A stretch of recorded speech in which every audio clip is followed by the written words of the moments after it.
see where I am, but bits of the UK are expected.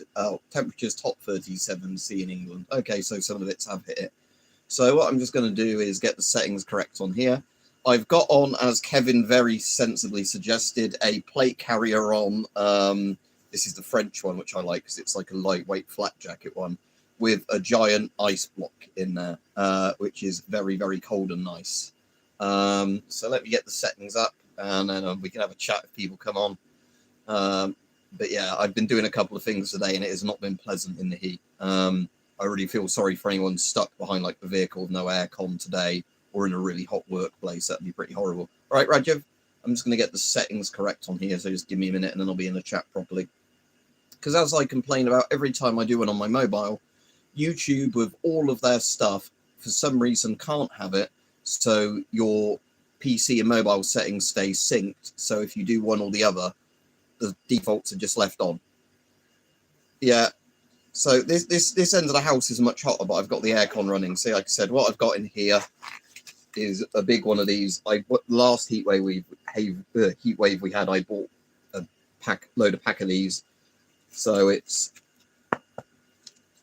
big solid ice block thing that has gel in it.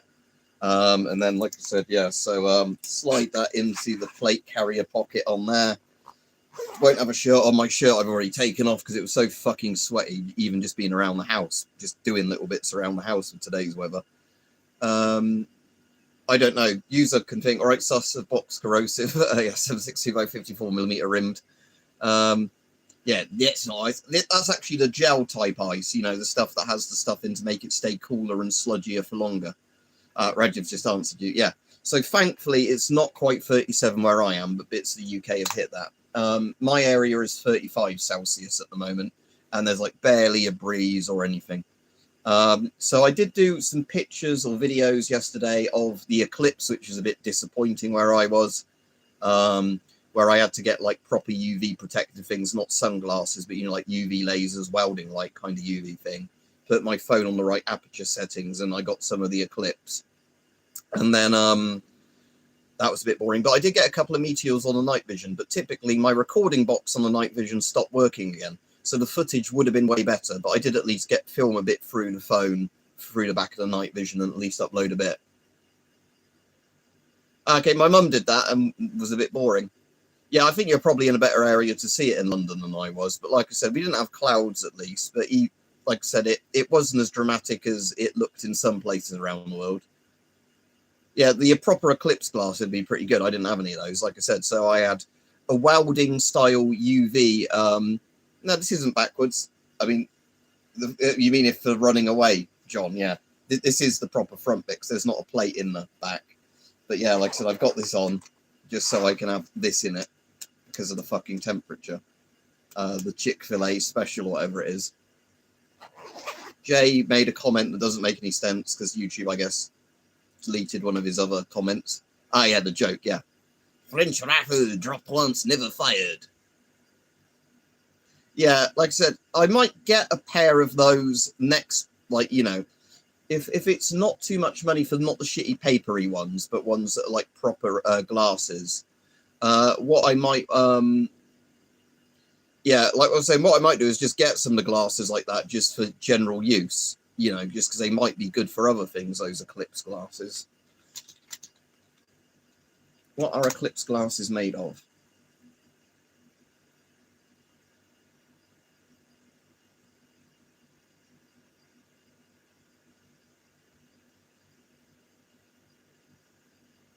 But yeah, it's literally like a welding helmet kind of thing, isn't it?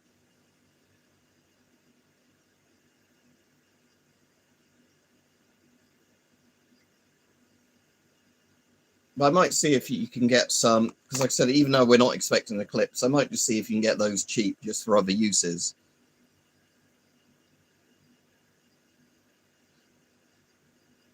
Yeah, again, like I said, they didn't do particularly well in Indochina, did they? Because that's what led to Vietnam. But yeah, France, this is the funny thing with France's military history. Up until about the point of World War II, they were really fucking good, actually, despite the jokes about France. Like, Napoleon was badass. You know, we beat him in the end, but Napoleon was a fucking amazing general. You know, and stuff like that. So,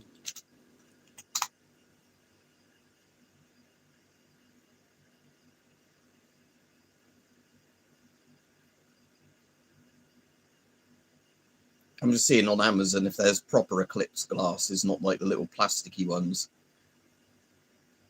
Because like I said, I used like a welding style UV laser protective thing to film through yesterday. But is there any that are like not cheap little papery things, but actual like in proper frames?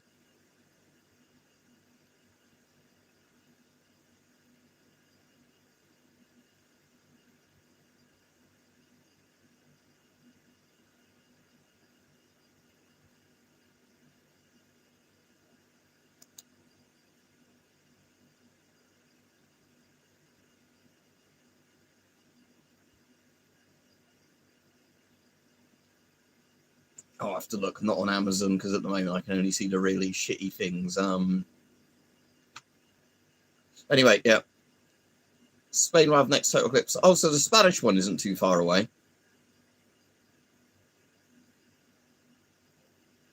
Yeah, again, France was great during World War One. I'm not, but like I said, it's just more after that.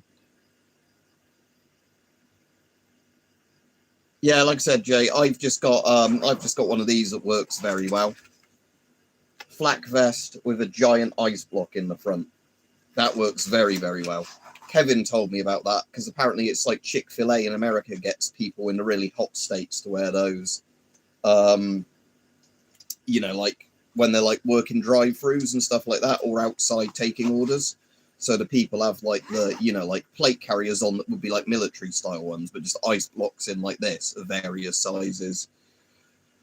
I've had a desiccant, I've had one of those evaporative cooling neck things before, Jay, but they're not as good in the UK because we get the really humid stuff. That's the problem. The UK is humid as well as hot when we get hot weather. So it's like Florida or whatever. It's like Florida, Louisiana kind of heat. It's not a dry desert heat. So a lot of the time, lots of stuff just doesn't work that works well in like deserty places. Yeah, I suppose the French, this might be a bit later than Desert Storm. It's not the US desert, it's French desert. But like I said, the reason I've got this on, like I said, is just because stick a huge ice block in it, zip that up, very, very cold, you know, just pressed against me, very nice. But yeah, like I said, France is weird in the sense historically they had a really, really good army. Because again, England fought France a lot throughout history and they beat us a lot of times. This is the funny thing. Not every time, obviously, but they did beat us in a lot of battles. So it's not like France historically was bad. It's just that, you know, after World War II, they kind of, yeah, I suppose because it was mostly like Algeria, Indochina, you know, and then you had all the politicians making them such an unlikable country. Yeah, you're right, Brown Streak. But yeah, so like I said, this works really well. Kevin told me about these. I have done videos on this like this. With this one as well, because it's got the zip-up flak bit in the collar. I've not got any of the liner in here, because these are really cheap without the liner. You could probably put some sort of ice thing around your neck in there as well, like the smaller gel packs. But like I said, in this one as well, although it's not got a proper plate back pocket, if you open the bit for the soft Kevlar filler in here, you could probably, using that, just, you know, put some sort of gel ice pack in. But yeah, so like I said, I got the strap changed on the Casio. That was a fucking ball ache to do with the G-Shocks, because the proper like replacement straps for these have the plastic bit that matches up to the seam on the G-Shock, which is nice, but it means doing the watch pins, like the strap pins, the spring pins, in it while you're trying to align that is fucking atrocious.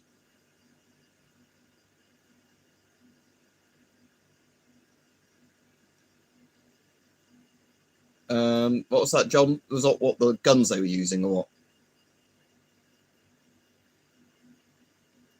Yeah, we've got our freezer is totally filled at the moment. I put some ice cubes in this, was on with water before the stream because I just want it to be as cold as possible. Yeah, the Maginot line was cool. The problem was the Germans went around it. Because again, if you're going to make a massive fortress wall, you kind of need it to cover everywhere. Or if you know that there's weak points in it, you have those areas like massively upmanned. But if you just literally have a thing of, we have built this very impressive defensive line, but there are all these gaps around it. You know, that doesn't work well. French police pistol.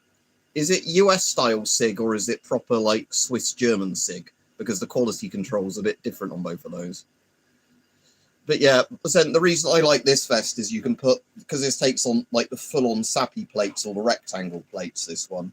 Unlike, say, like my British ECBA with the small plates, in this vest, you can put any of the ice blocks in and it works fine. But yeah, so anyway, we'll be streaming and chatting about whatever. Oh, I want to see if my IR thing works, because I've bought the batteries, I think, that are the type to go in there. So we're going to have a look at that. So I think it's going to be 16 650s it takes. These are, they were sold by a vape company online, but they were the only things I could find. Because the battery compartment in this is about the length of an 18650, but the 18650 is too fat.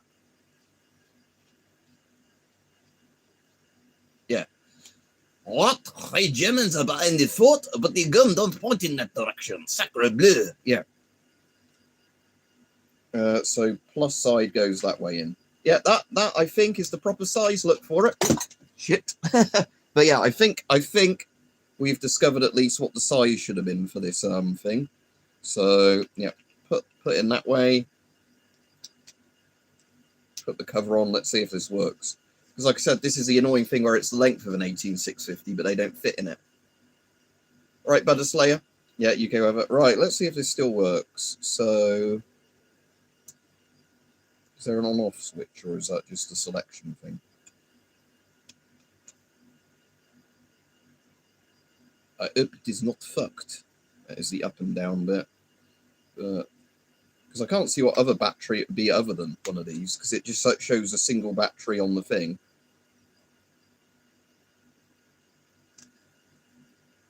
And I don't know other than 18650s what fit in it, but that's not any of the lights. I hope it's not been damaged at some point, this. It's not a proper PEQ 15 or whatever they're called. All right, Kevin? Yeah, I already mentioned you several times on here. Look, I bought, specifically in the last heat wave, I bought about 4 of these refillable things. Thermo Ice Pro. These are made in Poland, apparently. Designed in EU, made in China. But the company is Polish. And yeah, this one's a bit overfilled. They're meant to be a bit more uniform than this. But you measure out a certain amount of water. You put the bung in, because as well as this, because they're designed that you can just keep refreezing them. See, it's got a proper rubber bung in there. You're meant to put a bung in once you've done them, you know, like the first time. And yeah, although saying that, they might freeze better if they're completely flat in the freezer. This is probably just shoved in wherever I had a thing.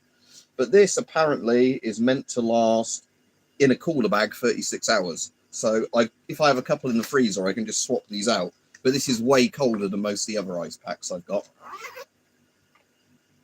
No, I don't think it's a CR123, but let me have a look. I think it only takes one battery, that one. CR123 battery.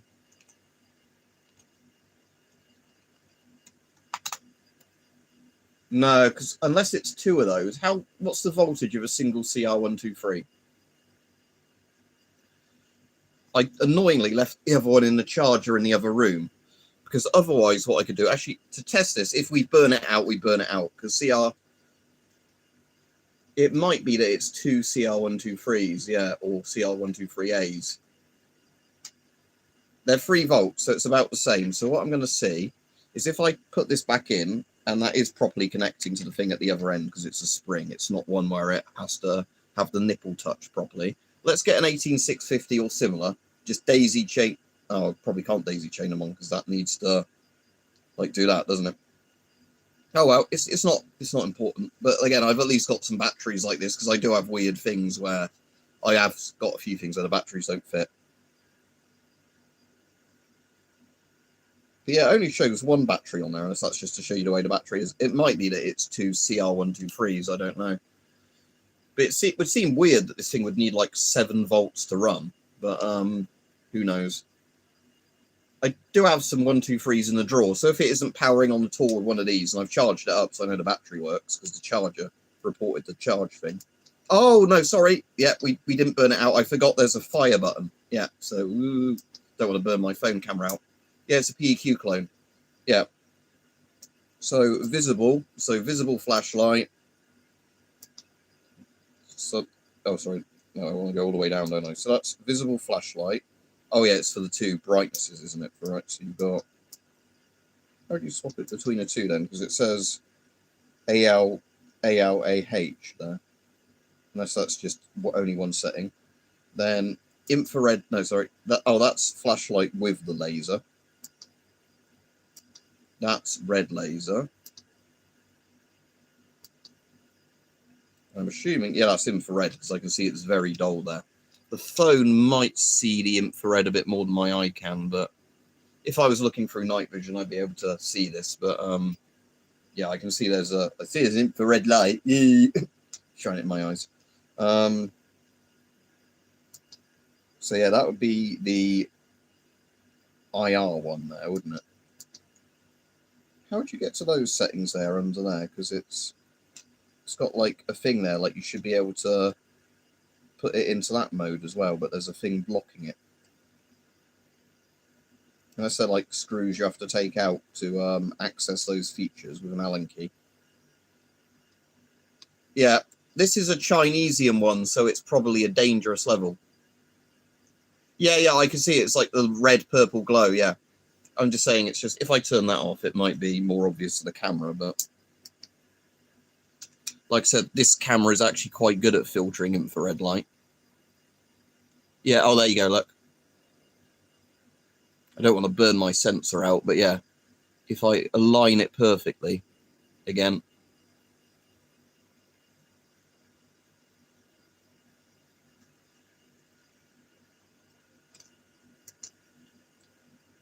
But yeah, it looks like if you take the Allen keys out there, you can put it on two settings that aren't normally on there. So yeah, O is off. Like I said, then you've got visible light with a laser, regular laser,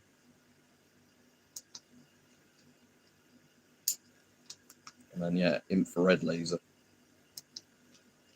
So yeah, for the people who didn't see, I put some pictures up of the eclipse and a couple of bits through the night vision of the meteor, or a couple of the meteors last night.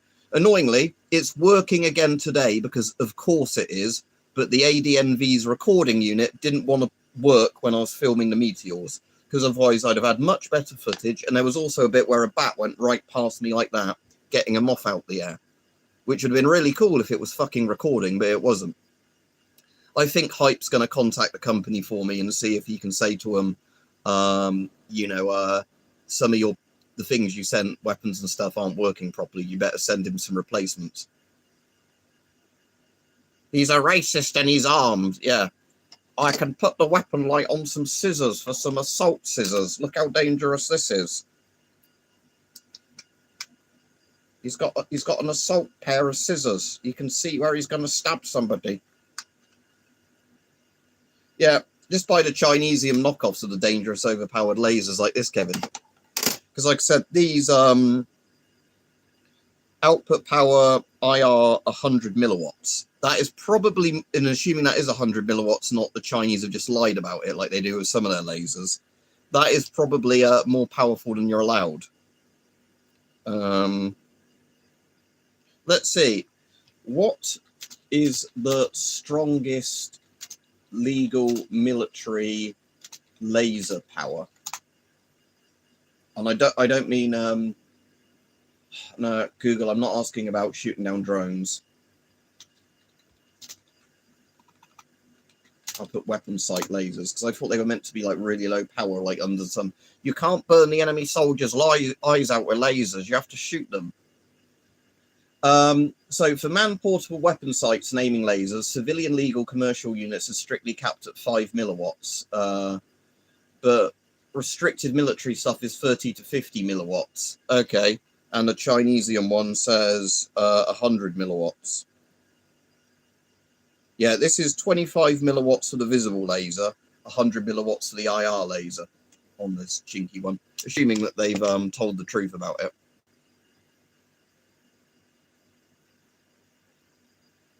Well, this laser, it's a weapon-mounted one, so you put it on the under rail or whatever of an AR-type gun. And again, I'm in the UK, so although I can do it on airsoft guns and air rifles, it's a bit boring. But the visible light and laser, obviously, so let's say you're using the visible light.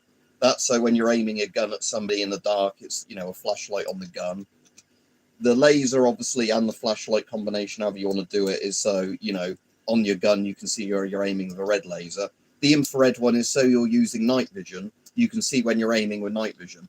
Because when you're using night vision, you can't really look through scopes because of how night vision works.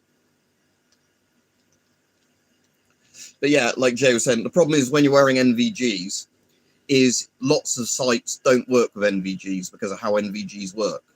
So basically with NVGs, the best you can really aim, unless you have a proper scope that's set up, or like, you know, an aperture that's set up for working with IR goggle type things, is you have an IR laser.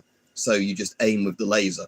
Because like I said, with night vision, that's the funny thing, is in a lot of video games, you get night vision, oh, you can look through the scopes fine. You can't in reality. There's a couple of games where they've made that realistic, like Ground Branch, but in most they're not.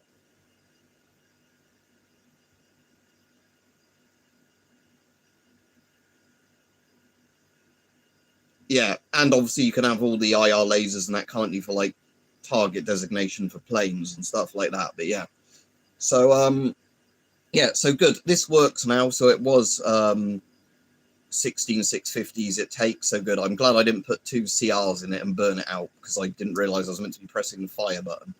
But yeah, there we go. So that works now. Good. I'm glad. Yeah, I can't remember I haven't played Ready or Not in a while. I have to reinstall it because there's been a lot of updates since I last played Ready or Not. But yeah, in more realistic shooters, yeah, that's correct. Because unlike like all the Call of Duties where the guns work the same with night vision or not, yeah, if you try and use lots of real life rifle sights when you've got night vision on, it just won't work. Yeah, exactly, Jay. Like I said, like laser guided ordnance and all that. Yeah, exactly. Like I said, that's why my S10 has these red outserts. It's the eye protection ones for green lasers. And it was because, yeah, around the time of the Gulf War, where everybody was using laser designators, this was if you have to have your mask on and you're using a green laser, you don't burn your eyes out if you get hit in the eye with it. Yeah, that's normally, isn't it, where they have a specific thing that shows up properly under IR and is normally dimmer so it doesn't overbloom on the night vision, I think, how they do that. But yeah, all right, Devon. But yeah, like I said, that's the problem with a lot of the like things, is that the red dot is either going to be way, way too bright.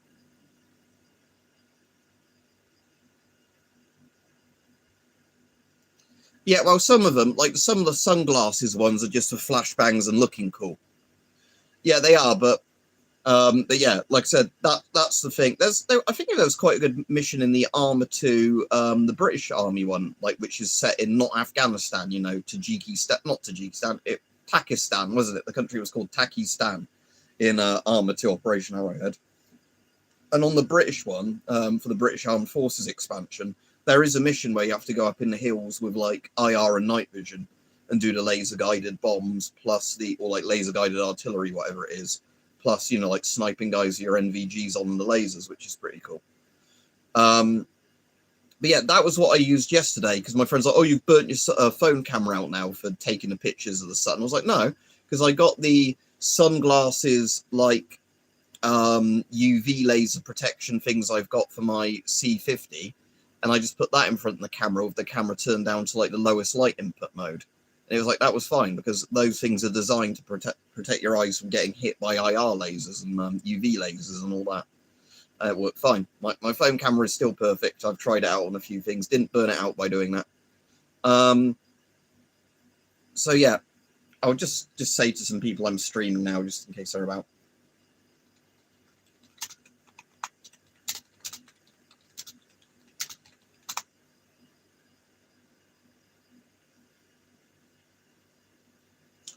But yeah, so I'm just going to see if I can say about anything. So hot in the UK, like I said, and it's like one of those days today, like barely any breeze. It's a bit humid. It's not as humid, thankfully, as some of the days, so you can cool down a bit faster in front of a fan. Yeah, and there's also the people who have 3D printed them. Some of those aren't bad, but they're not the official things. Bear in mind, when I got these, I thought these are expensive because I think they were like 40 quid for the pair, but this was years ago and they were the proper Avon ones. So I don't regret getting them at all. And they fit on the Czech OM90 and they fit on the Chinese FMJ08 because they've directly ripped off the S10's lenses things. So, you know, it's the exact same size fitting for them. So, yeah, like I said, these cost me originally more at the time, more than my first S10 cost. That was like 30, 35 quid. These are like 40 to 50 quid, I think. But yeah, considering how much these have inflated in price now, it was worth it.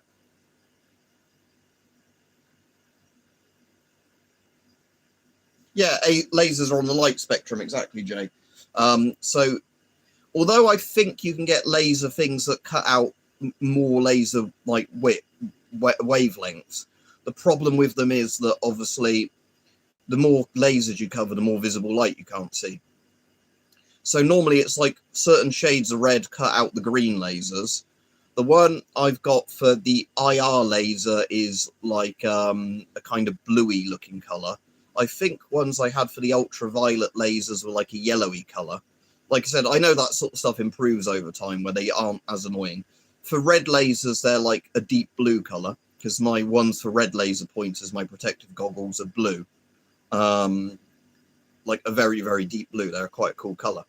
But yeah, the problem with using these sort of things is it's just a bit shit when you're trying to look at normal stuff. So if I put that S10 on and try and read the chat, it's really hard to read the text properly because the white doesn't stand out very well on black. As I probably showed you guys before. I know you can't see the... I can do a flip, actually. Like I said, when you've got these on, you know, everything is just very red. So yeah, if I flip that around, look, so you can see the text, and look, the camera's not been burnt out. You'll see what I mean, that although you can read that, it's not as high contrast, so it's much harder to read that text when you've got one of these on your gas mask. Don't forget to like the stream, everybody. So yeah, like I said, put the strap on the Casio now. That's very nice, but it was a fucking ball ache to do that. If ever I put a new strap on the Casio again, I am just going to put a normal watch strap on it, not one of the ones with the plastic bits that line up with the case, because while that looks nice, they were really hard to align both the plastic and the pins under tension at the same time, because of the fact that, you know, you have the watch, the things where you nearly always keep losing your watch spring pins because they keep pinging out when you don't perfectly align it, and you're trying to align a bit of plastic awkwardly at the same time. And this, because this is one of those straps where, you know, you can adjust it and then stretch it over your hand like that. You can't even do the thing with this one where you have two loose bits of strap on each side. So once you've done the first one, you have to get the other one at a really weird angle, doing like that, trying to do it like that, so I had to do it in a vise. But again, it's on there now, and I like it. And like I said, the G-Shock's probably going to be a pretty EDC watch for me. Yeah, I like NATO straps. But like I said, if I'm to replace the strap on this again, I'm just going to not go for a G-Shock one that meets up nicely with a case. I'll just go for a generic watch strap. Because that way, you know, you don't have the problem of, what you call it, you know. Yeah, some sort of fly, Devon, yeah, looking for it. But yeah, so like I said, that's on there now and it's good. This will probably be a daily wear watch for me because I can see the day, Thursday, the 13th for the 8th, and it synchronizes automatically with the atomic clock. So just to show that, I think I did a video earlier today, didn't I, already showing this, but let's get an atomic clock up. Atomic clock time. Time is exactly any time zone. Right. Oh, no, this... Oh, you're using an ad blocker. How dare you? You fuck off. I'm not using your site then. I'll use the UK government one. So we'll get that up full screen. Let's see if I can find a way of filming this so it's not really awkward. If you can see that. Let's see if I can get both in focus.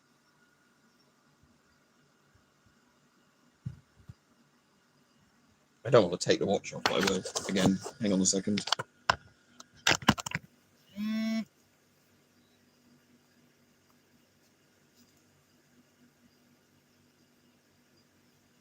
Yeah, that's pretty cool, yeah.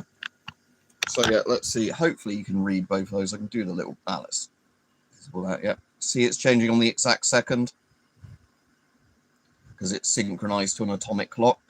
So yeah, I always like radio control clocks. They're great because you can manually put the time on them anyway if you want to. But I like the fact that, you know, it just syncs automatically.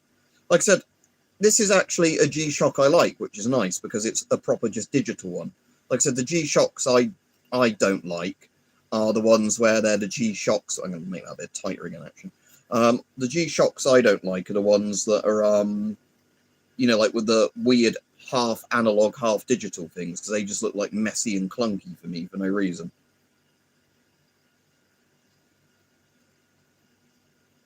Whereas if you get one like this, it's just a full-on proper digital display.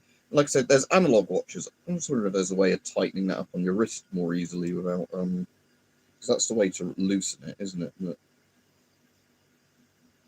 oh, well, I'll just make it super tight and put it on.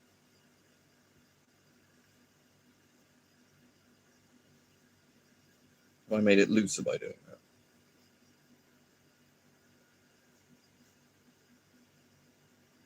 Or do I want it just about halfway along with both straps equal halfway along?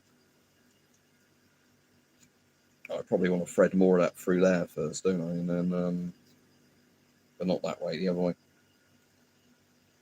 Pros and cons to different types of watch strap. It's why I really like the Milanese steel ones, because with those, all the Velcros like this, with Milanese steel straps, you just basically work out what your wrist's going to be. And as long as you don't lose loads of, put on loads of weight or lose loads of weight in a thing, it's just perfect.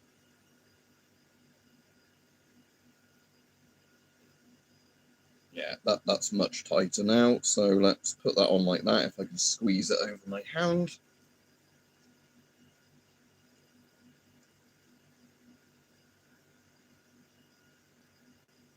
There we go. Yeah, perfect, because it's now tight enough that it's not going to slip around on my wrist. And the reason I always have to go for fabric straps or metal straps is rubber straps always upset my eczema. Weirdly, I could wear a gas mask for a while and I'd be fine. But most silicone watch straps or whatever, like if I've got them on more than an hour or two, especially if I get sweaty under them, I have a horrible rash on my arm once I've taken the watch off. Yeah, G-Shock Mudmasters. I did see some of those. Let's have a look. But yeah, again, I don't like those personally because they've got the analog face on them and the digital bit, which I don't really like. I only really like watches that are either full digital or full analog. I mean, if you like them, that's not a problem, you know. But it's just personally, I just don't like the look of those. That's why I've never really got a G-Shock in the past, because I'd rather have one that's either full analog or full digital. You know, not a weird hybrid thing. And while, you know, if you like that, that's fine. I just personally don't. I just find that a bit weird. It's the same reason on like clocks like this. I never like putting an analog clock face on them. G-Shock 6900, okay. I mean, looks all right. Is it meant to be good or bad? So what's the top little 3 circles for on that one? Let's have a look.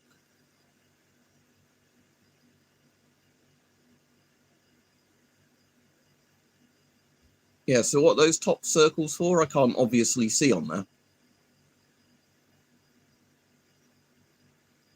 Oh, do they? Oh, I see. These ones are lit up. Oh, so one's charge.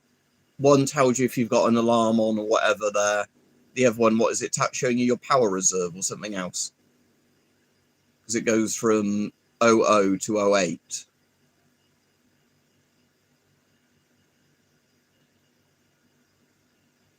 Oh, it's the seconds, is it? All right. And Kevin says trench watch straps is the same for the watch if a pin breaks, but they can be uncomfortable, make you look like a bass player in some 90s metal band. Let's have a look at trench watch straps.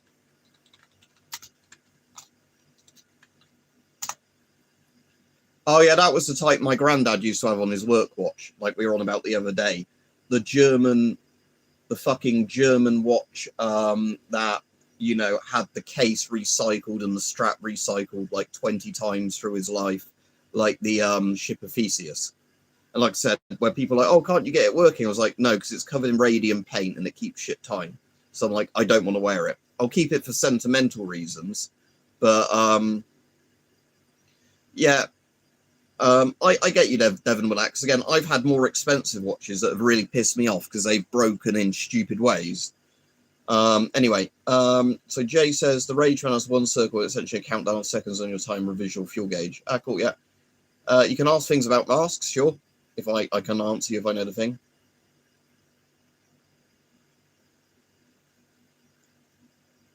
What are SBRs? Are they to do with suppressors and that? I know there's a stupid one is a short barrel rifle. Is it? Is it that shit where you can't have the PM63 like the Polish submachine gun with the stock come out in and out? Because they're like, oh no, that makes it an SBR if you can take the stock in and out. So $330 worth it for a dirty German gas mask. I don't even know what model this is. It just says German World War II mask. I mean, personally, I'd say no. I mean, GM30s and GM38s potentially go for a lot of money, but I don't think it's worth it for a mask that isn't going to work to protect you, and you're just really getting it if it's genuine for a bit of Third Reich cosplay. Oh, it's gone, is it? So what, you can actually get like a proper PM63 now, assuming it's probably semi-auto only, and you can actually put the stock in and out yourself. It doesn't have to be welded into a place. Oh, nice. Yeah, because like I said, that's the thing that's always weirded me out, like where you Americans have really good gun laws compared to us, but like certain collapsing stocks are like banned. Like, again, I know it's probably some weird ATF bullshit, but it's like, why? Why? Have they got rid of the thing? I don't know if this is a state thing or something else, because one of the other guys that comes on and chats a bit, who has quite a lot of guns, was saying what really annoyed him when he got an SLR and he got a proper L1A1, he didn't get a like weird parts kit one, was he was saying that either in his state or what the US law was, you couldn't have the flash hider with a bayonet and some other features on. Like, you had to have always one of the bits removed. And I thought, oh, that's shit if you can't have the proper flash hider and the bayonet lug, or you have to swap that for another bit on the gun because, oh, it's too assault rifle scary if you have all of the mil-spec features intact. So the Supreme Court of the United States ruled that now the tax provisions have been removed, that the parts. And Devon says, I bought a CWC G10 300 and after a week it had a water leak and the glass cracked.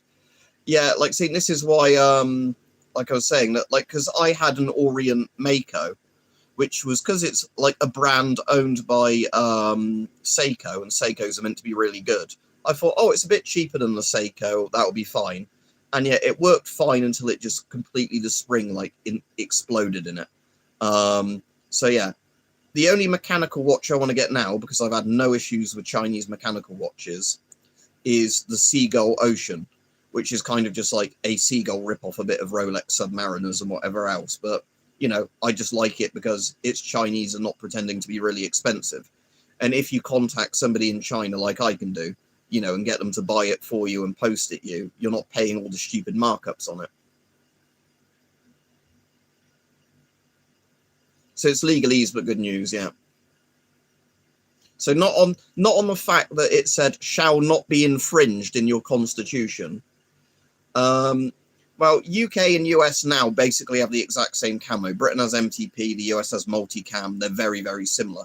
Outer classic ones, M81 Woodland versus DPM, they're so similar, I don't know. I mean, out of all of them, Desert DPM was probably my favorite, as in I just think it's a really cool camo. I mean, US has probably more camo variants than the UK had. I mean, Berlin camo on the military vehicles, I think, is the coolest one. UK Berlin camo, if you look that up.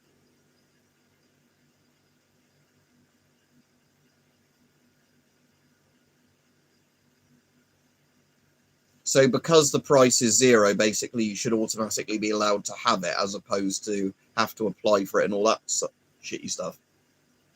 Again, there's so many camo patterns I like. Like I said, even this French desert one's quite nice. But again, I miss classic camos like this because like we keep bitching about on these streams, I miss when every nation had unique guns and unique camos as opposed to everybody running around with a fucking AR with multicam.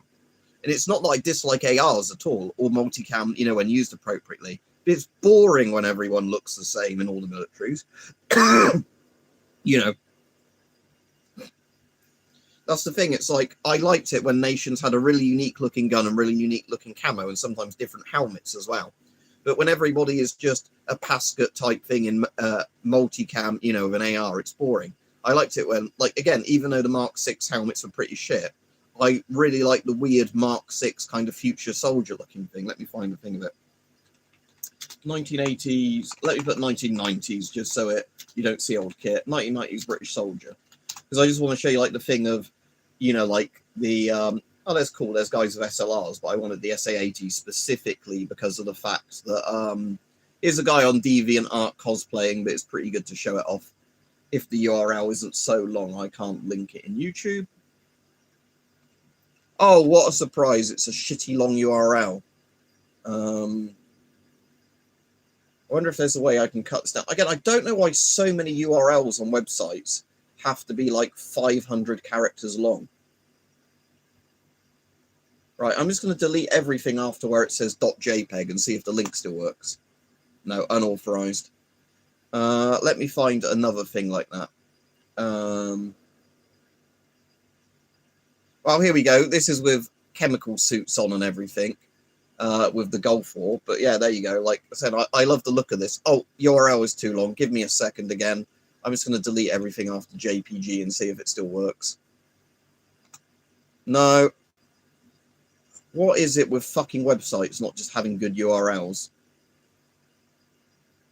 Oh, but speaking of that, where I was on about that Swedish gas mask recently, here's a cool one of the Swedish 1990s one with the Forshida on it and like the Swedish camo. Like I like that Swedish camo, like the big triangle looking one, or whatever it is, like the big blocky camo.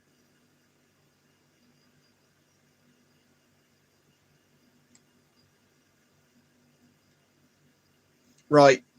They've got SLRs in this one, not the SA-80s, so they don't look as futuristic. I just do Control A. Control A is easy. But yeah, like I said, so you haven't got the more futuristic looking guns there, but I like the big dome helmet look and the, you know, like how kind of that retro futurism. Like I say, same with US Pascal, like this French style stuff. I fucking love the 1990s Command and Conquer sort of vibe, you know, 80s, 90s armor look, rather than, you know, like this sort of modern, and even here where the French have horribly outdated masks for what they're doing. Oh, URL too long. I'm not going to even bother shorting that one. Yeah, I think there needs to be a crime against humanity for people that can't optimize URLs that make websites. I'll just put SA-80 in the thing, so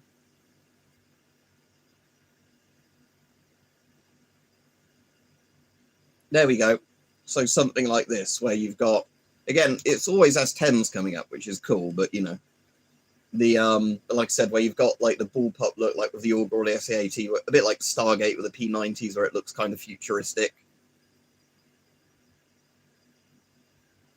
Okay, so it's good news for Americans. I'm glad. But yeah, like I said, it's just one of those things where oh sorry, I missed a comment from somebody. Leslie Amoratsu content where it says ANFR. Is that the name of this camo? Oh no, I don't want to. What's Google doing? I was trying to open that in a new tab. Search Google for ANFR. I'll just search France. Okay, that's coming up with a political party, I think. Let me just search camo. Army France camouflage print. AFCP? Or like the French F2 in that I like. But I like the old lizard camos as well. So Jay says the court ruled that the National Firearms Act registration approved requirements for suppressors, short-barreled rifles, and short-barreled shotguns are unconstitutional because the basis for these regulations was eliminated when Congress removed the associated taxes. The decision indicates that the remaining regulations cannot be justified under constitutional powers. Sorry, that sounds good because, like I said, shall not be infringed. You know. Yeah, so you have to wait for the High Court to do it. Yeah, Kevin. So yeah, oh, I just want to make this thing that looks cool from Heat, and then you're like, oh no, I'm going on the list because oh no, I can't have a cool like bank robber gun. What, the one that like Gigan used to use, or GIGN, whatever they were called? Oh, that's right. Don't worry. Cheers. Thank you. Camouflage d'Agu. Again, I can't speak French, as you probably know. I could do a bit of German in school, and again, they should have started teaching us foreign languages at a younger age, and didn't. That was a stupid thing. I hope they teach foreign languages at a younger age now. But yeah, thank you. That's the one. Yeah, camouflage daguette, like baguette, but daguette. But yeah, like I said, but by the time I was like 13 trying to learn French, it's like, oh, it's yeah, it reminds me a bit as well as the American like free color one, whatever it's called. Yeah, because German, even though I know German grammar is different than British, and there is some funny, like English, there is some funny videos that explain like if you talked in, you know, if you spoke English or German grammar, it is really funny. I mean, I don't find it weird, Kevin. They're cool. All right, cool. You're back, Brown Street. We're just talking about the US Constitution stuff and the thing to do with SBRs and all that. But yeah, orcs are cool. I think, weirdly, the Falklands Defence Force as well, which is like partnered with the British Army but isn't part of the British Army. I have a weird feeling as well they have orcs, don't they? Because I watched the Forgotten Weapons video on it. Let me just have a look. Falklands Defence Force. The Falklands Island Defence Force is a locally maintained volunteer defence force in the Falklands Islands of British Overseas Territory. The FIDF works alongside the military units supplied by the United Kingdom to ensure the security of the islands. Yeah, I'm pretty sure they have orcs.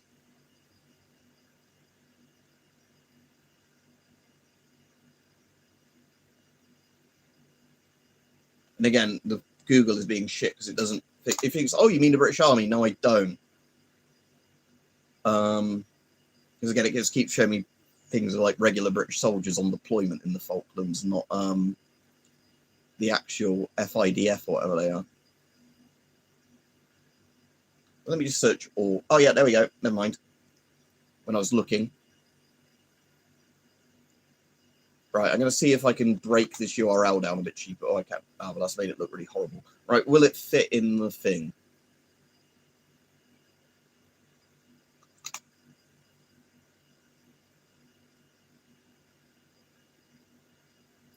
Well, probably because they had their own choice of what they wanted to buy, and all the problems of the A1 were probably known at this point, so they said, let's have orcs.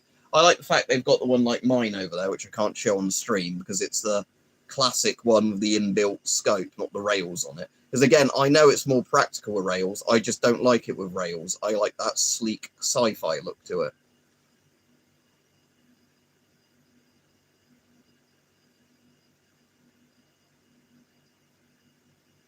Oh, Forgotten Weapons has a thing on it here. This is pretty interesting.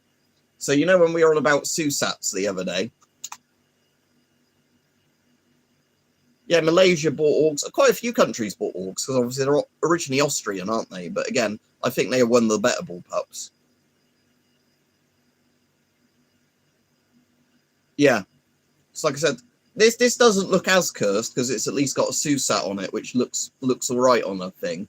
And it's like an adapter on the proper rail, isn't it? But like I said, yeah, orcs without the original scope on that thing just look wrong to me. Like you're saying, like to you, because there's some guns that, especially like more retro guns that then were futurized by having, you know, like rails on them. They just look wrong to me, because I think there's a thing of like some of the Cold War guns that just look wrong with rails. Because again, it's like, if you had a modern FAL, would you want a rail on it to put whatever opticon you wanted? Yes, probably, definitely. Does it look crap compared to a FAL with a Trilux on? Definitely. I can't remember if it's Malaysia or Singapore, but there's also the really weird British version of the AR-18/AR-180, which is the Sterling automatic rifle, if you ever look that up. Again, annoyingly, at one point, they did have some before Worldwide Arms closed down quite cheap. I didn't have enough money at the time to get one. So, yeah, the Sterling automatic rifle, if I get a picture of it up. Well, a site has them for sale, but I bet they're £1,000 for them. I'm not paying that, but yeah. There you go. So this is what I'm on about. Yeah, so it's Singapore, is it? A Sterling automatic rifle.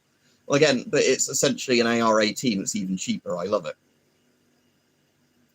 Yeah, well, like a fucking Fallout gun. Yeah, laser sight and a scope on a flint. I mean, a laser sight wouldn't necessarily be bad on a flintlock. It wouldn't look the part. But there is an American company that makes modern, like Kentucky rifle style flintlocks. But what's really, really annoying with that is, no, not really annoying, sorry. I was just saying it's annoying because I can't find the thing again. The same company does make one out of like plastic, like gun polymers as well, which always looks weird to me, but I kind of want one, you know, where it's like, because obviously the wood looking musket is the one that's very authentic, made to the original, you know, just some cheap sort of hardwood on the thing. But yeah, there's this company in America. All right, hi, yeah, I'm good, thank you. I've got my massive ice block, as Kevin suggested many times, in this French armor.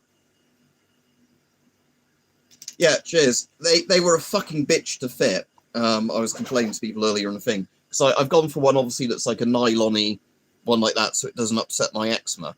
But because it's a proper one that fits with a G-Shock, it's got like that little plastic recess. And getting that with the fucking watch pins and getting it all, it took me literally about 30 minutes of sweating, sweating with it in a vice doing it. I did eventually obviously do it because I've got it on, but if ever I have to replace this strap again, I might just put a proper watch strap on it. Even if it looks a bit weird with the G-Shock's frame, I don't think I'm going to care. I'm just going to be like, yeah, that's easier. Hopefully it's last ages anyway. So I can daily wear this now. It's not a problem because I've got a strap that isn't going to upset my skin. Anyway, see you, Jay, if you're off. Anyway, I'm going to, thanks for coming on. Don't forget to like the stream, everyone, if you are going off. Anyone? Let me see if I can find this. So, flintlock rifle polymer.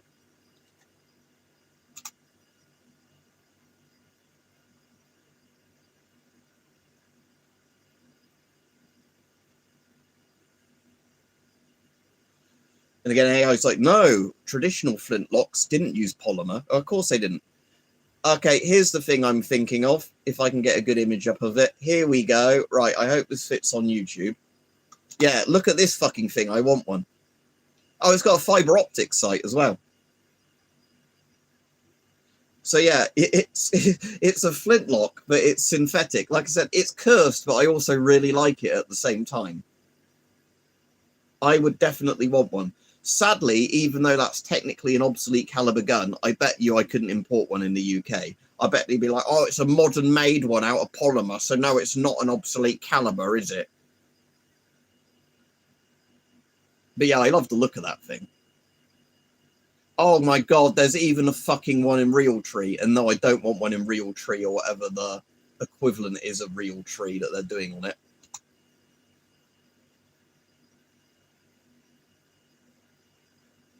God damn it, son of a bitch. Why don't you fit in there, you fucking son of a whore? Yeah, Kevin, that probably would make it more fun. If you're on about that one, Hype, that flintlock, though, that is literally just because of America, like there's a market for them.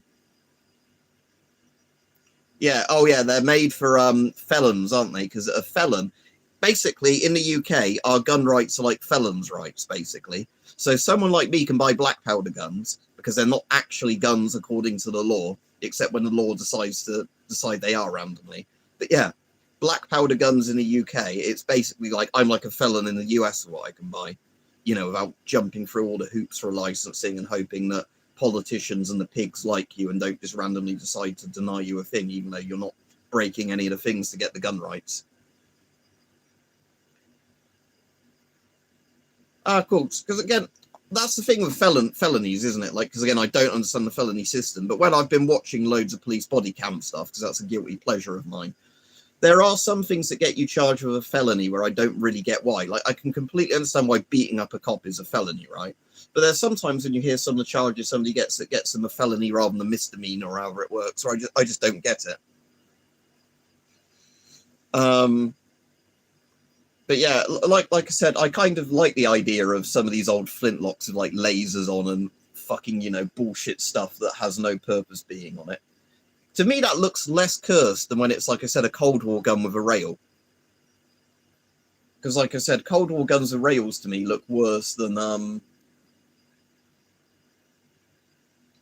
did I close my YouTube tab by accident? Lucky because I'm streaming from the phone, it doesn't break the stream. But if I did that on the PC, that's where I wouldn't be able to reconnect the stream again.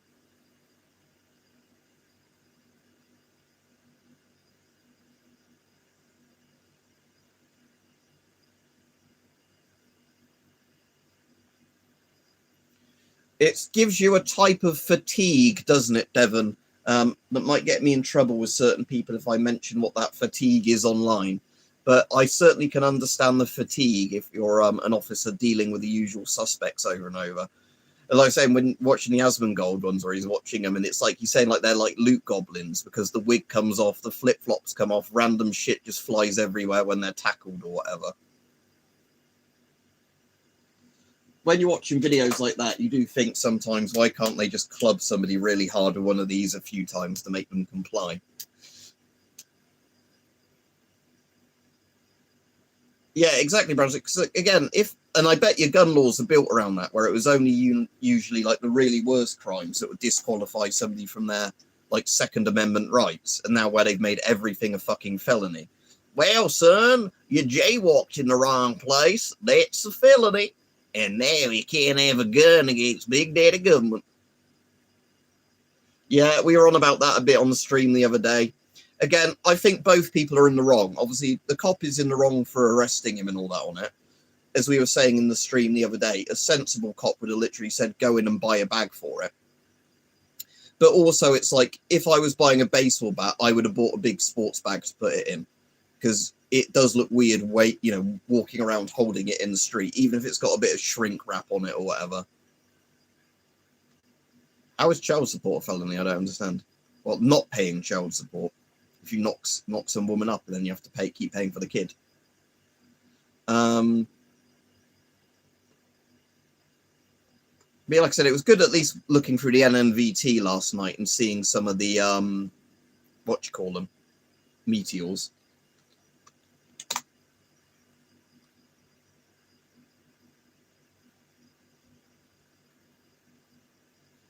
I haven't heard back from ADNV yet. It might be because of the time zone where I've immediately cancelled an order because I was saying to Hype, the problem was I couldn't find one of my ADNV cables, so I bought one online, and it was $20, which wasn't too bad, but it had a hidden shipping fee thing in the thing. So I went through the checkout, and then it was like, oh, that's $70.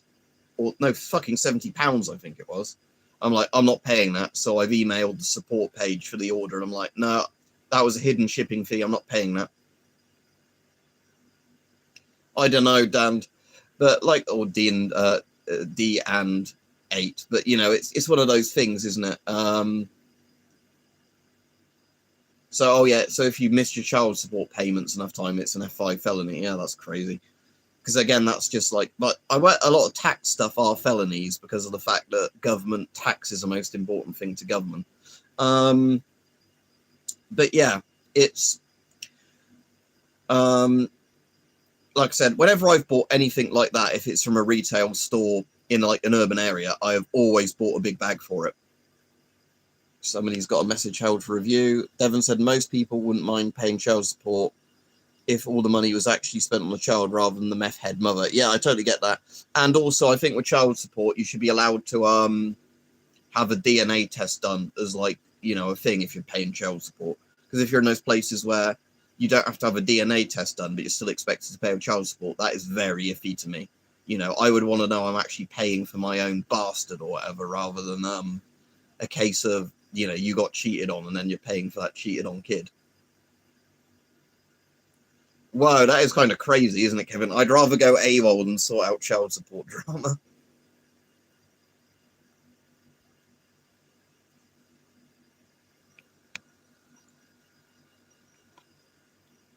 But yeah, so the weird thing, like I said, the weird thing of that ADNV recording box I've got, right?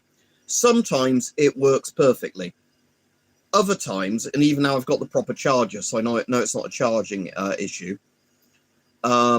like I said, you get that bullshit where, like last night when I was trying to record the meteors, where you keep turning the recording box on and off, and it's like format error, format error, format error. I'm wondering if my recording box might have a bit of a dodgy cable, because I found with mine that sometimes if I make sure the cable's quite taut, as in rather than letting the thing hang loose or putting it in a like pocket, if you've got one up here and you've got the nod mounted, I found if you wrap it really tight around the night vision, the connection's fine.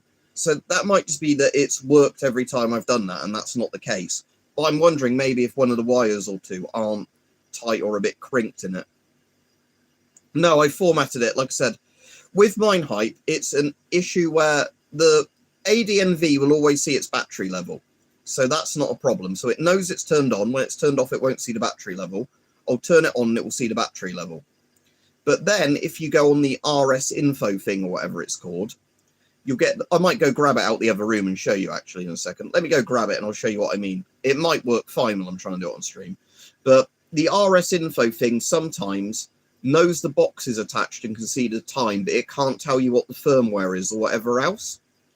And if it can't tell you the firmware, I know it's not going to record.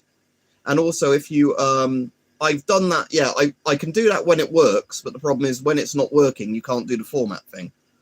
But like I said, next time I'll get it out in a second, I'll just do that now. Right, back in a moment. Oh, I'm knocking a gun over shit.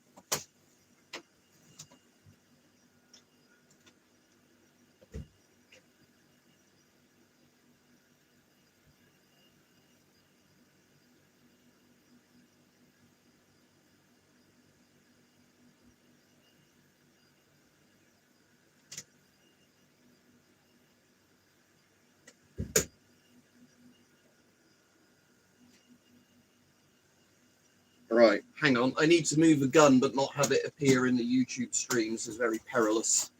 I think I'm out of frame. Oh, the shadow might get me in trouble. Oh no! Oh no! Now this is collapsing. Oh no! Shit! It's getting worse. Fucking pile of stuff. I might as well bin the Quest 2's box at some point. There's no point in keeping that box. I don't know if that's safe to stand on, but there we go. Yeah, if we can get it running now, so it's quite hot because it's been on charge. Let's flick it on and this on. Like I said, when the cable's tight like this, wrapped around, it seems to work more often. I don't know why. Like I said, it might be a dodgy cable in it. Right, I can see the battery at the moment. I'm just going to, like I said, wrap that around again. So at the moment, I can see the battery level that says it's full for that. Let's go to the settings and RS info. Right, that's working at the moment, because at the moment, look, you can see the firmware and everything. So at the moment, I bet if I try and do a recording, it will work, because it has the serial number now. I'm just going to do format now while it's working. Formatting, and it's done. And now if I try recording a video, record start. Oh, I think that might be fucking up again, because it will just hold 0000 there and then probably say error in a second. Yeah, error. No, it's a digital night vision device. So record start again. Yeah, now it's working because I can see it says 27 gigabytes on it. So like I said, the problem with mine is it's really intermittent if it wants to work, this recorder. And like I said, I don't know if it's anything to do with the cable. So let's record stop now while it's working. Saving. Go on, finish saving. Right. Let me just try unlooping it and like having it dangle. Again. Now let's see if it still works. I'll just do a photo actually, because if it says saved, I know it's worked. Saving. Oh, this is taking a bit long. I think that's saved. Let's just try a quick record, because I know when it's going to work recording. Yeah, this is going to work because it shows 27 gigabytes.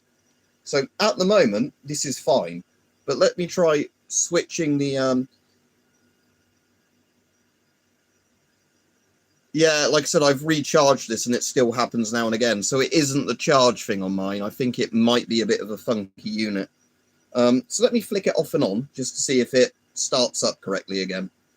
But if it's working at the moment, I might leave it attached and just wrap it round. Because like I said, it sometimes seems like you have to keep disconnecting it and reconnecting it on there. And then sometimes it's like it makes a really good solid connection.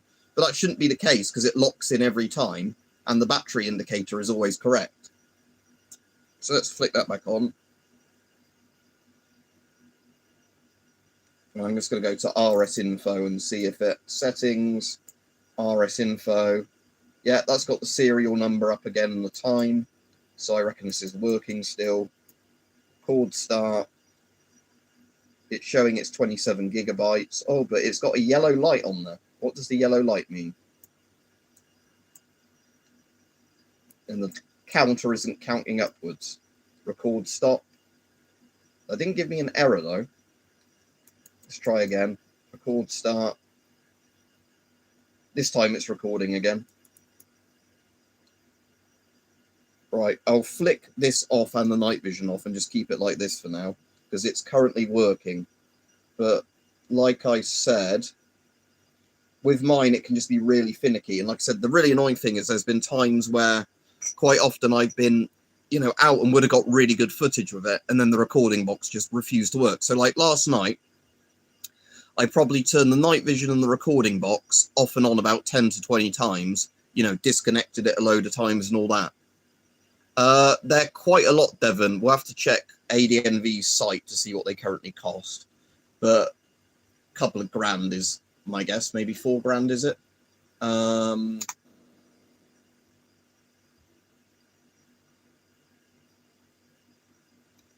website isn't looking. ADNV night vision. Maybe they've got new night vision. Oh yeah, their site's just called adnv.com. Oh, we'll be back soon. Our site is currently down for maintenance. G14P2 RRP. Somebody, a UK, oh, I don't know if it's UK, but a site called Good Night Gear has them for about 2 grand. Apparently, if I can find a listing again. But now I've clicked on the page where they should be. I can't see it. Is it one of those ones with a stupid scrolling? Digital night vision, NVG 90, NVG 30, NVG 50.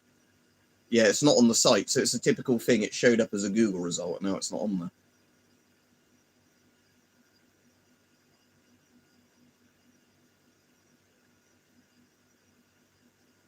Somebody said in the US it's 5399 USD at the moment, but I don't know.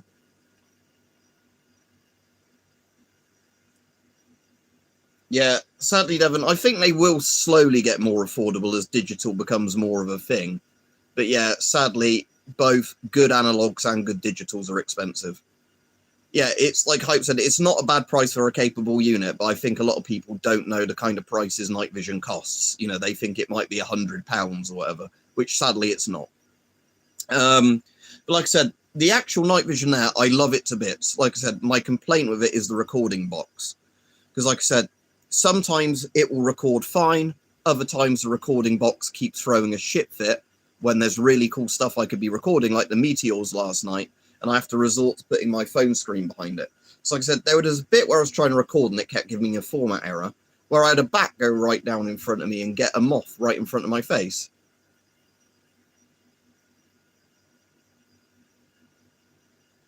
Ah, cool, Kevin. What, a bit like the NNVT style tubes, like I've got a Gen 2 Plus. Like I said, they're really good, the Chinese NNVT tubes, but they're just Gen 2 Plus, like analogs. But like I said, for what they are very good. It's just with a digital, I like the fact that in theory, when it works all right, you can just record on the digital recorder box and have, you know, good footage from night vision. But the problem is, like I said, that that recorder box is finicky on mine. Sounds like Hype's one's better, but again, when it's working properly and I get the proper cable to do it, I'll probably update the firmware on it again and just see if updating the firmware maybe fixes it. But like I said, with mine, it's weird because, like I said, sometimes it will work fine, other times it won't. There's no rhyme or reason to it. Doesn't matter if it's charged or not. Like, again, if it's been on charge, I take it off charge. It normally works better than if it's been charged a couple of days ago. It's been turned off, and then even though the battery level still shows it as all right. But like I said, it's one of those things where, like I said, you can manually film through it with a phone, and it's still very good to look through with your eye or helmet mounted. It's just, like I said, just a fucking shame that it's, like I said, every time there's cool footage I want to film in good quality, oh no, it wants to have a format error or whatever it is. Like, let me just turn it on again now and see if it plays ball. I assume it doesn't matter if you turn the recorder on first or the NVG unit. Let's do the NVG unit first and flick the recorder on. Right, that's on. Flick that to the on position.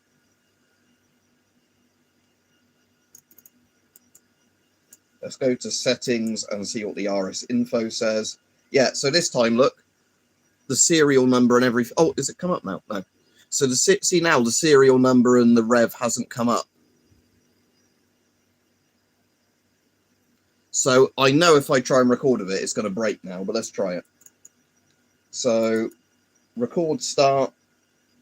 Yeah, it's showing 00 gigabytes on the thing, you know, and it will just do format error in a moment. So if I do record stop, it'll give me a format error, video stream error. There we go.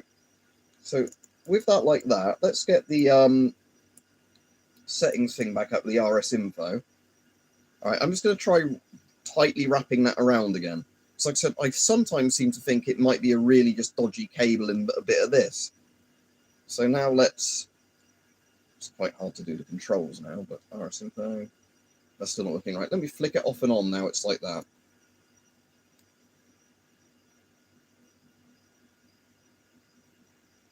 Oh, serial number, yeah, there we go, look. It's back to working.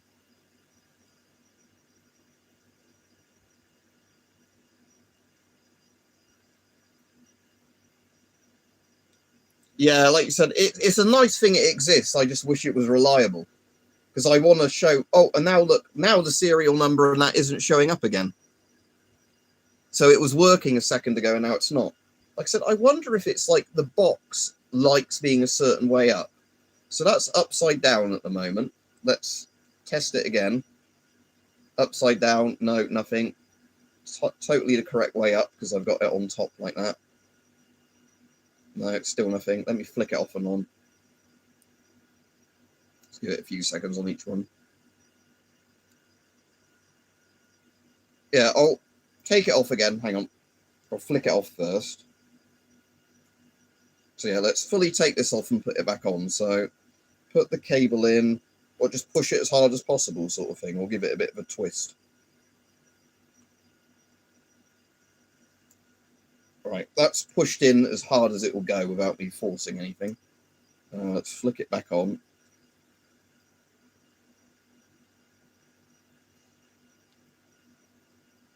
Yeah, serial number and that is back up again. It could be, like you're saying, that this bit comes loose now and again with a bit of jostling. And although it's in tight enough to show the battery life, it's not working. So let's try and do a record. Record start. No, it's still saying 00 gigabytes. It's going to fail. Record stop. Let's have a look at the info panel again. Video stream error. RS info. Yeah, the serial number and that's gone again. Look. So yeah, like I said, unless the battery is just bad in mine, I don't know. So let's just wrap it around here again. Just because, like I said, it seems to sometimes work more often when I do this. Now let's flick it off and on. Are we going to get any joy? Oh yeah, we've got that again. Now it's wrapped around there. Okay, so now let's try recording. No, it's gone back to 000 gigabyte.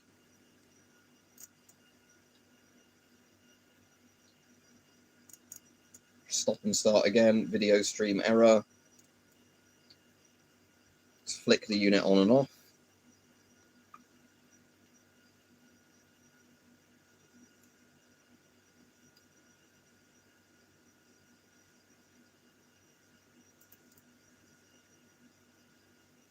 Right, settings, RS info. No serial number this time. Let's flick it off and on again.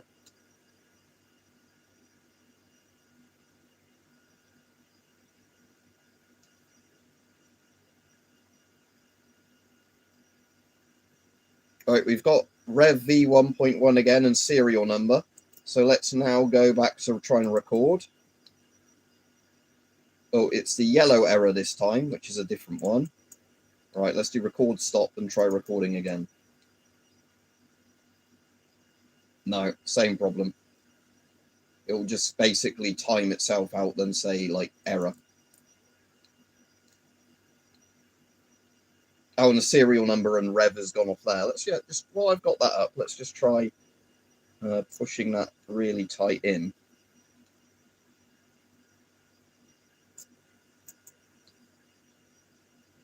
No, it's still no joy. Yeah, ask your question if you like. And Kevin says, like I said, whatever the price was at the time, Joshua. And Kevin says, just looks it up and set C Gen 2 Plus, blah, blah, blah, blah, tube, Parish Optics use these. So Gen 2 white phosphor tubes for anti-fouls. Yeah, that's not bad at all, is it? Yeah, again, that has a bit of wiggle there. So I wonder if it's anything to do with that. Because again, although, again, it's like one of those proper connectors where you line up the dot and you push it in. Is there any way you can actually like twist to lock it or anything rather than it just being able to wiggle like that?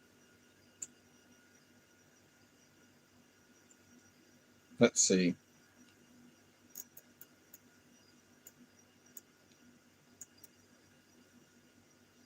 No River serial number again. Anyway, I'll just give up on that for now. Like I said, the night vision itself is very good. Ah, it should click. Hang on.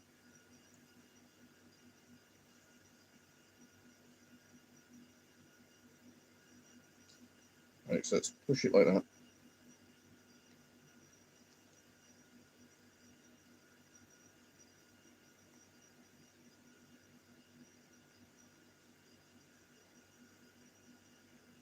Yeah, that's not locking in any way.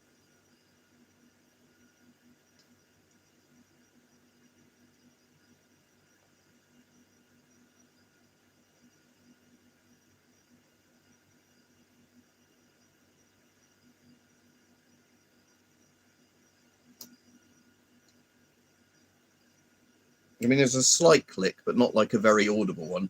Don't twist. So just what? So there's no twist. It's just a straight push. Yeah. All right. I've pushed up. There's a slight click, but not much. We'll try it one more time.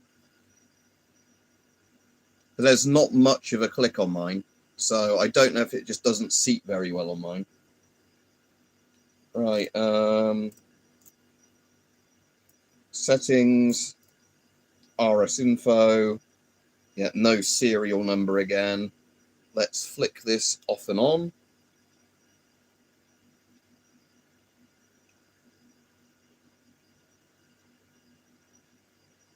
Yeah, we've got the thing back up. Okay.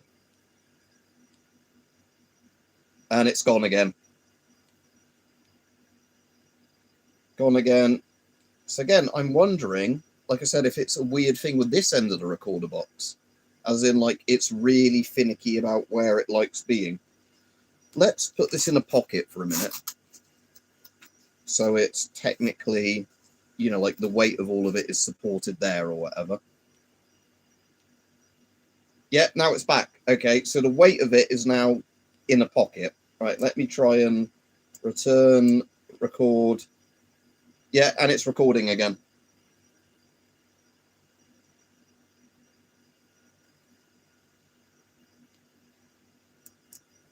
Right, now I'm just going to lift this up again and just let this dangle loose. Saving. Right. Yeah, that's still working. If I don't want to do anything stupid with it. I'm just wondering if I can get it to screw up while it's recording if I do this. Favorite scope? I really like Susats, as we were saying the other day, but they're not actually great scopes. I just think they're really cool. And I like Trilux scopes for the same reason. But that does feel like it keeps coming loose hype, so it might be that I've just got a really shitty recording box that doesn't sit very tight to the unit or something. I don't know. Video stream error. Okay, so here we go again. So RS info, yeah, that's missing the serial number. Let's give that a firm push. Or again, let me put this flat somewhere. So it's gonna do that so it's flat on the desk. RS info, yeah, and it's back again. I think it's the box is really finicky itself, not the connection. So maybe, if at least for now while I'm using it, it might be that I've got a shitty recording box and I need a replacement one. What I might be able to do is just put some sort of, so like with this one, let's test this. Because there was a collar thing in here, wasn't there? So what about the serial number? It's serial, not cereal. Serial is for actual cereal. Does that fit in there or not? I want something like a shoulder little pocket for it, or like tape it to a helmet. Well, yeah. What do you mean, what can the gas mask handle? Ask your exact question that you're trying to ask. Because you're not really asking a question at the moment. Oh, that's not really ideal, is it? Well, let's just see. Settings. RS info. Yeah, it's gone again. This thing of the serial number, it's gone. Right, let's put it so it's definitely facing that way up. So although again, the cable sort of makes it lift up on its own. I'm just going to put a weight on it a minute. I need a heavier weight than that. I'm just going to hold it like that in my hand just to test. Yeah, and it's back up again. Right, I reckon this box is maybe shitty in that regard. I might, after this stream, take the cover off because it looks like it's just 4 screws and it doesn't work properly anyway, and see if there's maybe just something a bit loose in there.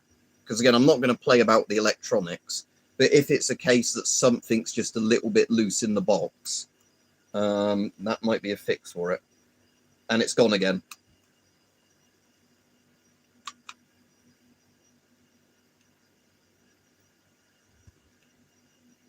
Yeah, still gone. Let's just hold it in my hand like that. That's still gone. Move the cable around a bit. No, it's still gone. Yeah, I'm going to have a... Yeah, cheers, thank you. Because like I said, this is the main problem I have with the night vision. Like I said, the night vision itself is fantastic. I just wish I could record more with it. Because again, it's like, that's the annoying thing, is there's been times I've taken it out and the box, but like I said, it's temperamental. It's not like it totally breaks non-stop and then it's never worked again. Like you saw when I was doing it then. It will work for a bit, stop, work for a bit. Sometimes it will work when you power the unit on. You'll have no issues. You can record as much footage as you want, no issue. Other times I keep getting the issues, like I said, where it is like, it won't start working at all. And then after a bit, it will suddenly start working. Sometimes you can record a couple of clips and then it like desyncs with the unit or whatever it's doing. And like I said, I don't know if it's a cable tightness problem. Maybe my recording unit's a bit shit.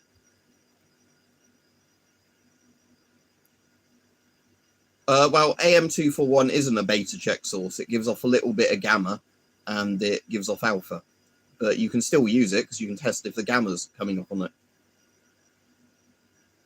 Yeah, like I said, it might have been that mine got bumped around a bit in shipping and there's like a loose wire. To me, that sounds like the most plausible thing. That, to me, if there's something where the box sometimes at some angles is tight and all the wires are connecting properly, and then other times the box shifts a bit, the wire is a bit loose. So you were asking me, do I have any NVGs? And I was playing around with NVGs. Yeah, I've got quite a few. Why are you asking me a question that you've already heard the answer to several times? Yes, I do. I was showing literally off again. We won't put the recording box on, but because I don't want to mess about with that. I'll disconnect the recording box now. Yeah. Like again, all the pins look absolutely fine in there. I don't think there's an issue with any of the pins being bent or anything. But so yeah, there you go. There's a Chinese digital one. This is the best night vision I've got, as in it's a high-spec Chinese digital one, not like one of the cheapo ones. Again, I'm not going to flick all the lights off now, but if I flick that off, flick the screen off. Again, this isn't a proper test of a night vision, as you know, but I can line it up. But yeah, that is quite, again, that might be the focus just isn't quite right for the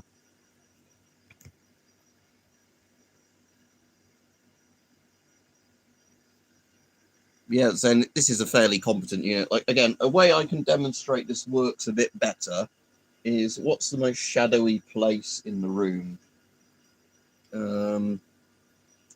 Just trying to think if I can get anything that's like really dark easily without, like I said, I'll just fuck it, I'll flick the light off. Hang on. I'm just going to put this light back on for the sake of, you know, being able to, because again, it's a bit hard to navigate from the chair and everything at the moment because of all the shit falling over. Let's move that helmet and that helmet. Right. Don't want the shims to get damaged, so we'll move that. Don't want to step on it. Right.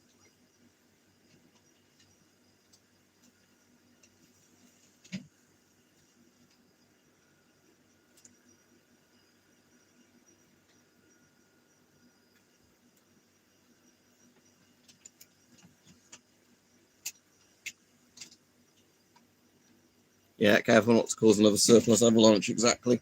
Right, so for the person asking about the NVGs, you better be watching now or I'll be annoyed, seeing as I've gone to this effort for you. There you go. I've not got the infrared illuminator on. See, works very well.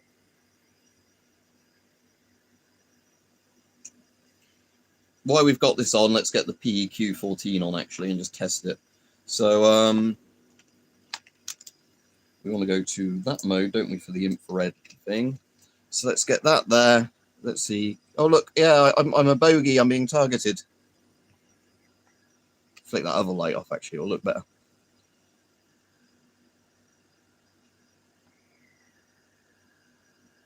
Somebody's going to shoot me. Oh, no. I wonder if you can actually see the beam. No, you can't really see the beam from it, can you? But yeah, that's not even the right way up, that night vision. You want it to be having the probably right way up. Again, the focus is not quite on my face there, is it? That's a bit better.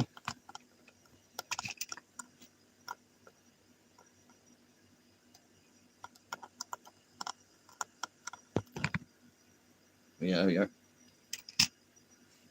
Right, I hope the person that was asking about NVGs was watching then, because I'm going to be upset if they kept asking about NVGs and they didn't watch after I did the effort of turning the light off. Right, there's that. I need to flick this off. I think that's still on, isn't it? Let's see. Can I get the NVG thing to... Yeah, you can see the IR thing briefly there if I get the angle right. Anyway, I'll put that on the desk. I'm going to turn the lights back on. Let's just test the flashlight function on this. Yeah, that works. Ah, that's dazzling. Yeah, only Imperial Stormtroopers are so precise.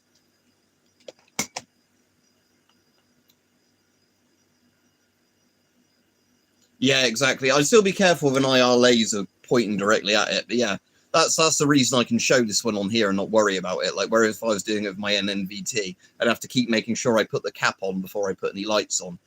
But like I said, that's why I like that night vision unit, because you don't have to worry, unless they drop it, but you know, you don't have to worry about giving it to somebody and then them dropping it. Well, not so you have to worry about dropping it, you know what I mean? You have to worry about them going, oh, a bright light. How much are those? Again, we were on about that earlier in the stream. I don't know. You'd have to look up the current retail prices. An ADNV G14P2. So again, you'd have to find somewhere that sells it where you are. But they're probably a few $1,000s. Hype did post what the price is in China, converted to USD or whatever, up in the chat a bit. I'll just copy and paste his message that he said. Oh, is your VPN working today then properly, Hype?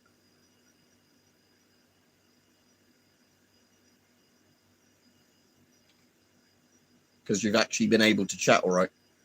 Yeah, so Hype, there you go for Army Gear Bros. That's what Hype said earlier. Yeah, but there you go.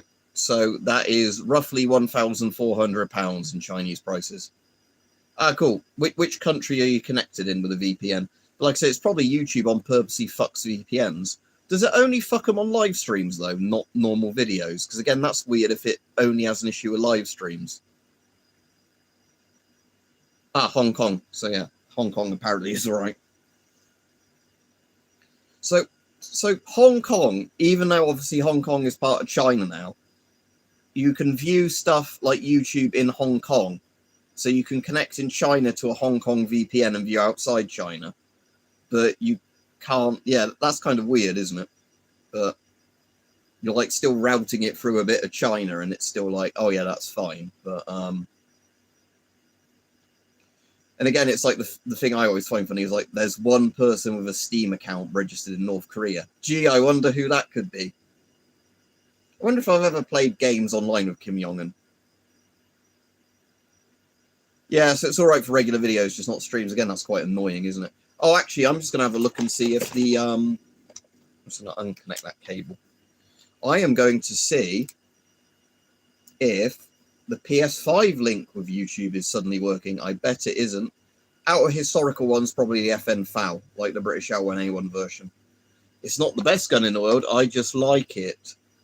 I also like Styrock. There's loads of guns I like. I like a lot of AKs as well. Right.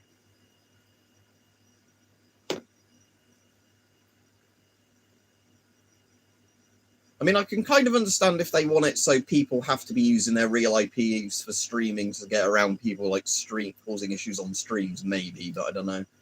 Right, so we're going to go on to Bloodborne. I bet this still isn't going to work. Just to prove what I'm on about. So we're going to Bloodborne look. I'm going to get the thing up, look, that says broadcast, YouTube. It's linked. See, it's linked, but I bet as soon as I go on it, yep. Oh, you have to verify your account.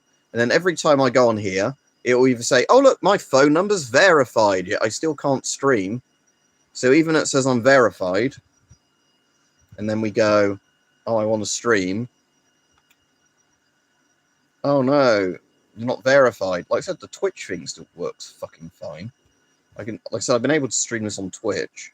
I just can't stream it on YouTube anymore because Sony or YouTube have put some fucking shit spaghetti code, AI slot code probably, somewhere, and then their service is broken. They don't want to take responsibility and fix it. It's just, oh no, it's every user with a problem.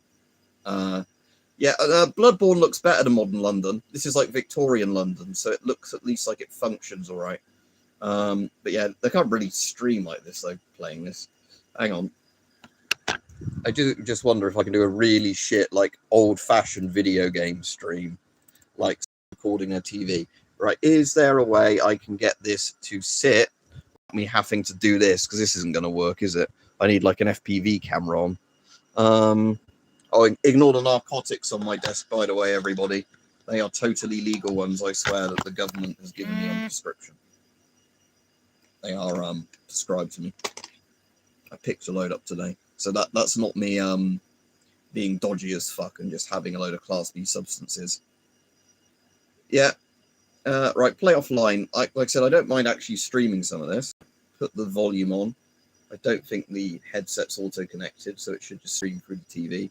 Continue. Here we go. Here's a really shitty way of streaming a video game. We'll put the red light on again, or the orange light. There we go. Got the red light on like when I was doing it on Twitch, but barely anyone watched me on Twitch. Right, I just want to see if there's any way possible I can actually get this to kind of show the screen with my phone properly. I bet there isn't because the TV's so fucking big. I'll disconnect for a moment my USB charger thing that the phone sits on. So I can pop that here. Then if I flip that there, is it going to look at the screen or is it going to look at the desk? It's mostly looking at the desk. Need it again. The problem is the screen's too big. And can't really zoom it out.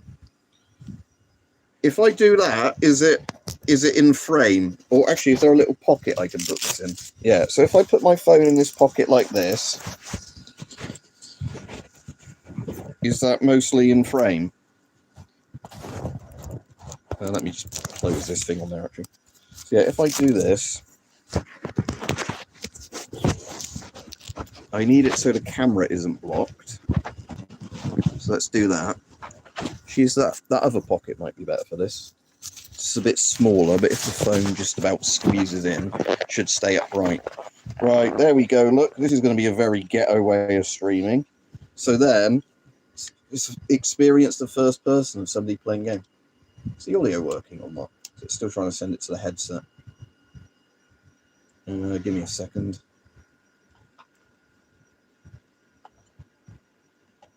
There's not a light on that, so it should be just trying to stream to the TV, I think. Ooh.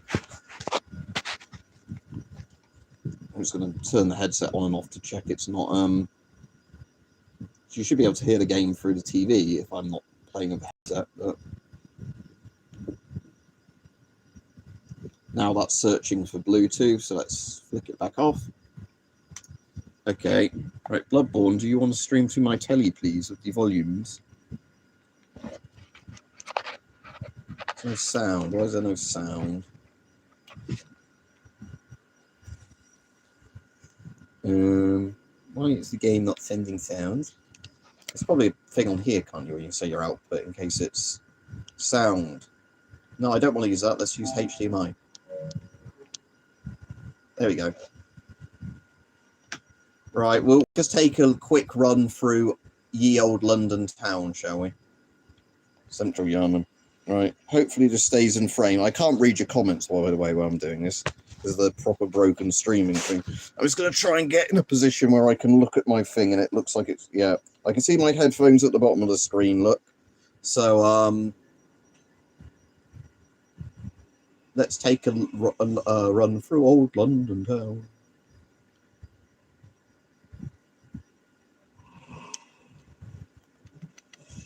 He didn't have a license for his knife.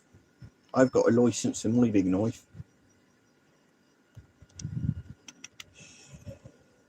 And I'm so over leveled because this is the first area in the game that it's like, oh, a bit of frame drop. Thankfully, the frame dropping hasn't been too bad on this since I started playing it again. That's why I never... He's got a gun. He's got his gun, look. I always wonder with these, if we can see him reload if he shoots at me, if it's actually like a trapdoor style rifle. Yeah, it is. Okay, so he's actually got a cartridge gun. It's not even a muzzle loader. Yeah, he's got like a sort of Springfield trapdoor type thing.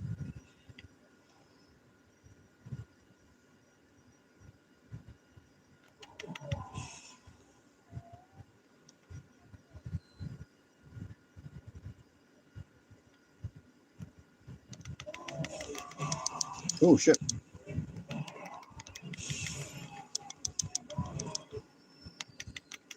You're at a North FC thing here. Yeah, I've done that very badly, haven't I?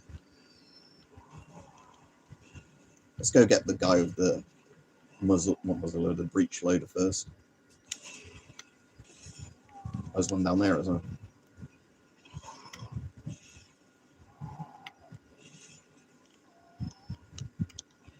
I don't want to sit down. Ow.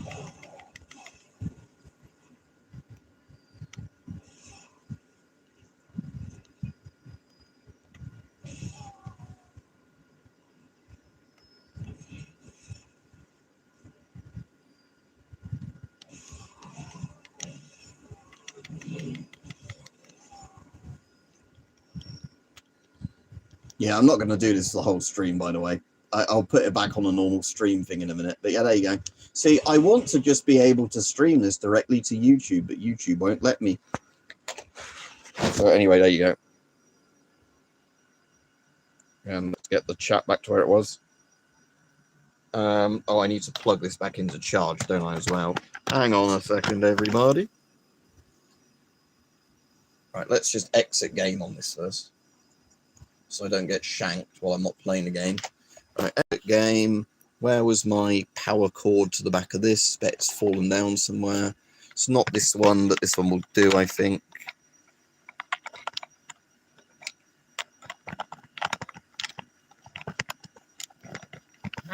There we go. It says I'm charging again. Right, and then I'll put the TV back on normal TV mode and the light back on normal mode. Yeah, you're right. See, there's lots of doctors and engineers, but the colour of them is wrong for modern Britain. That's a hate crime, me saying that. The colour's wrong.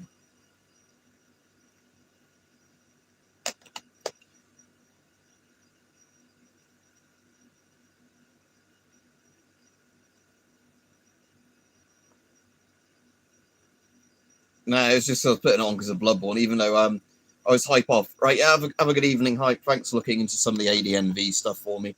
But yeah, like I said, it's just one of those annoying things where yeah, I used to be able to stream fine with the PlayStation 5 to YouTube.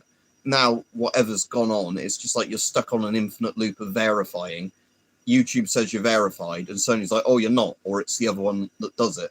And again, loads of other people seem to have this issue when I was Googling it and set it by like the last month, that I think it's just that fucking, you know, either Sony or YouTube has updated some spaghetti code somewhere and they've broken the linking sort of thing.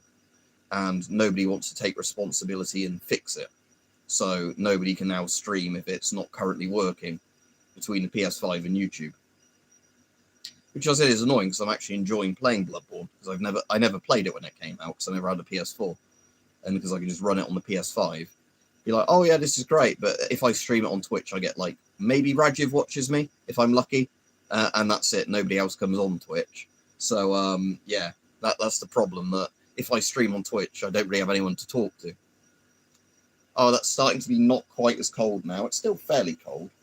Oh, it's still quite cold to the touch. But you can see where it's turning a bit more into gel now. You see, it's like got the gel with that. That's condensation coming off. Thankfully, it's not. That's not this leaking. It's still completely intact. But yeah, it's got all the condensation coming off of it now because of how hot it is.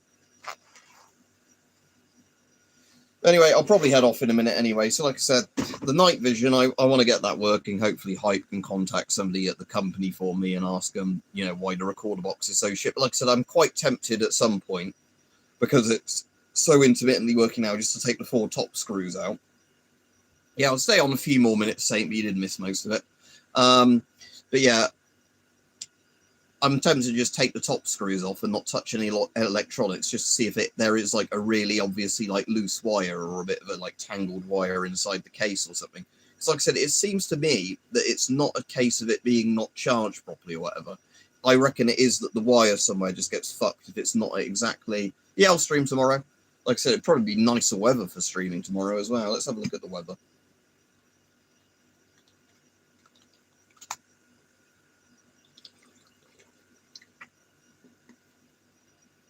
$31. Wow, that's cooler tomorrow.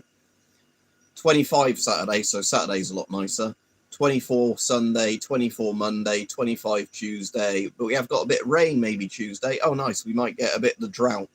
Slightly not as bad. Friday might be rain as well. Most of the week now is, once we get past Friday, it's like high 20s to low 20s as the week goes on. Not had anything like that, Kevin. Mine, though, bear in mind, I could never get one when they first came out because of all of the fucking issues with people scalping them and whatever.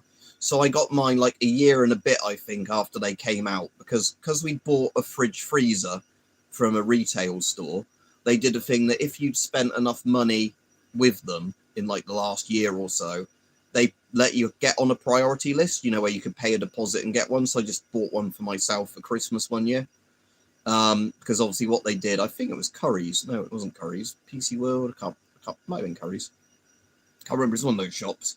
And they did the thing where basically, because they knew your existing customer, you could like sign up for a deposit list, and then you could go into the shop. They had to do a load of paperwork with you. You could do a deposit, and then yeah, like just before Christmas, they phoned us up to say, "Oh, your PlayStation's in." And then you just went in with your receipt and whatever. Yes, Saint, did you see my video on it? I did a video on it, Saint. Haven't you watched it? But yeah, annoyingly, like I kept saying earlier in the stream when you went on, recording box, the recording box on it it's still really finicky. Sometimes it works, sometimes it didn't. I recommended you have to manually check my channel, Saint. This is the problem. YouTube doesn't recommend shit to people anymore. But sadly, so there was a load of good stuff that if the recording box was working, I would have filmed through it, including a bat going like past my face, getting a moth, which is pretty cool. But that, of course, that didn't record because the box is playing up. So what I just did is I filmed through the back of it, which is shit footage doing it that way, but you can at least see 2 meteors on it. So I filmed each one and then like did slow motion. because you couldn't film the meteors directly because how quickly they appeared and disappeared. What I just did is, left the camera recording the night vision. And then, anything that looked good in the footage, I just clipped out and then did a slow motion thing on it as well afterwards. But like I said, if the recording box had been working, the footage would have been way clearer, way better. But my dad was out there as well, occasionally using my night vision. Going, oh, you see a lot of stars. That's fantastic. But of course, every time he looked through it, there was never a meteor, to the point where he thought I was fucking with him, I think. Where he kept getting his binoculars out as well. He's like, don't see any, don't see any. And I was like, oh, there's one. Yeah, you missed it. Yeah, night vision is good for that, isn't it? My friend was quite happy because the old night vision unit I sold him, which is still quite a nice unit, my British Gen 2 one, he was using that last night and seeing some stuff. Because, a Gen 2 unit that you can just put up to your eye properly is a lot nicer than using a Gen 1 Plus that you used to have, or just a Gen 1. It's just a Soviet tube in his old one.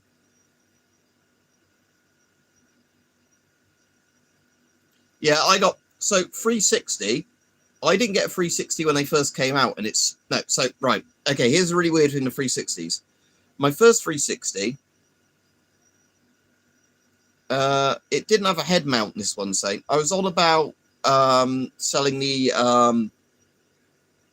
Pulsar, potentially, but I'd only probably sell that for about 100. That's just a Gen 1 Plus. I'll have to find it again. I did see it recently, and put a battery in and check it's all working. But that, yeah, Pulsar is just Gen 1 Plus. It's okay. It's not great. But yeah, so Kevin, my first 360 didn't get a red ring, but it chewed up one of my discs. So a store replaced it with a new 360 for me and gave me like store credit for a new game, because it literally angle grinded my disc, which was a flaw of old 360s. That's why you should never put them in the vertical position, because horizontal, the disc is fine. Vertical, it can like vibrate too close to the disc reader, and then the disc just angle grinds on it like that. So they replaced that. After about a year, that one got a red ring. Then via Microsoft and all that process, I got a replacement console. That one's been fine, but I haven't played it much in years. I think I did see it a while ago, but it's probably in a storage crate. The PS3 is also still behind there, but it's not plugged in. But yeah, the PS5, like I said, wasn't the first gen of them because of the fact of all the scalpers and everything. So it was about a year plus afterwards. It's the disc drive one, so you can put old discs in and play it. So if you bought old cheap PS4 games, you can still put them in and play it that way.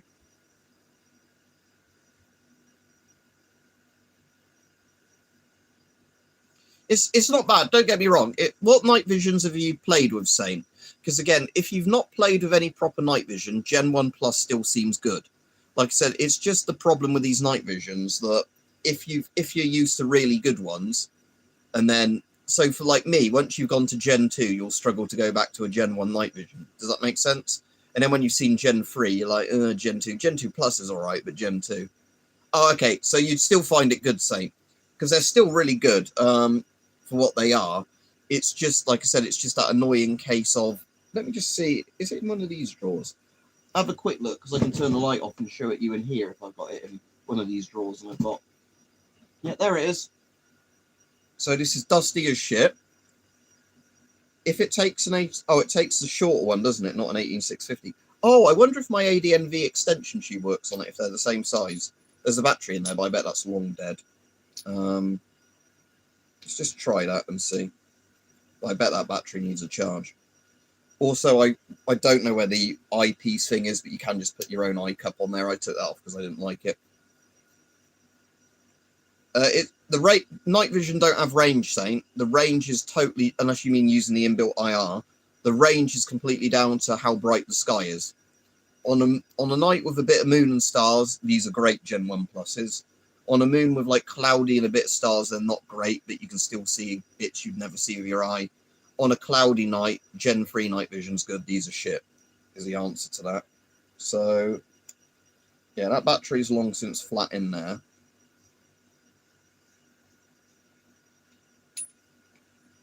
So, let me, if that's the same size and the extension tube works, again, these might be a completely different, I'll turn that off now, just using that to look in the drawer. If the screw tube fits still, I can just stick an 18650 in there. The polarity is the other way around for some reason on this. Oh no, it takes the smaller size batteries, look, than the 8650s. Hang on. Let's get the one out of the this thing that I did earlier.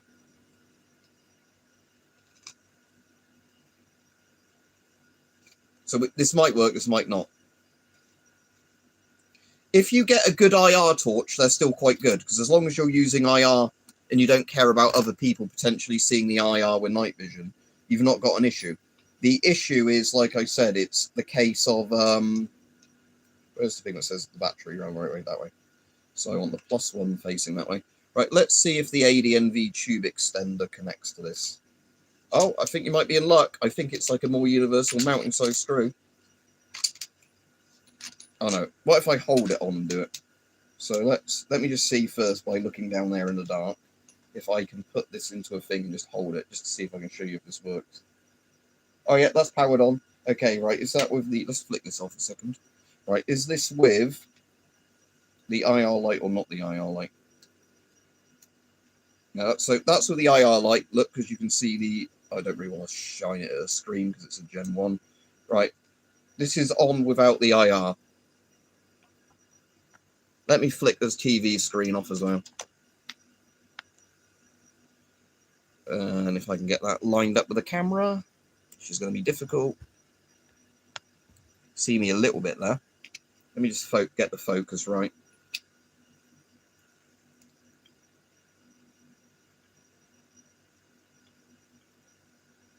And I don't know if that's going to be particularly good, but again, you've got the problem where the screen is... Oh, look, there you go. You can see me. So that's a Gen 1 Saint. So that's a Gen 1 Plus. So you can see me there, look. Hello. See me there like that, look. And that's with it just doing light amplification. So that's a Gen 1 Plus. Nowhere near as good as Gen 2 or Gen 3. But you can actually see me in this room, but you wouldn't be able to see stuff that's not got as much light on it. If I now flick this to the IR mode, you should see me quite easily. Yeah, there you go, look. You can see me quite easily. Because with the IR, you're just essentially using an invisible torch to human eyes. So yeah, I'd sell this for about 100 if you're interested, say. I'll get some better pictures of it and do it with a battery at some point. So let me just turn that off so there's no risk of damaging the night vision. Put the thing back on it. That battery I've got there probably would recharge and work fine. But, yeah, you'd have to find a way of contacting me, though, Saint. So we could arrange PayPal and whatever. But yeah, so like I said, this Pulsar, you could probably get an extension tube for it, but it takes 16 340s. And like I said, I do that for 100 quid plus postage with the insured postage and whatever. I don't know if they still sell these, do they? Let's have a look. But like I said, I'm not going to want the 200 odd quid for it. Oh yeah, yeah, of course you can, because you're on these. Yeah, that helps to someone like you. I don't want to put that battery back in, do I? Fuck that. Let me take that back out, because I want to charge this afterwards and maybe get some pictures for you later. But yeah, and then yeah, we could sort out. Like I said, you'd have to get, if you want a proper eye-ring eye cup thing for it, you'd have to get one. So obviously you can do that to adjust it to your eye. Like I said, I think these are just like a generic thing you can buy and put on them, but I think mine got a bit torn anyway. So I think, as long as it's the right size, you can just stretch over.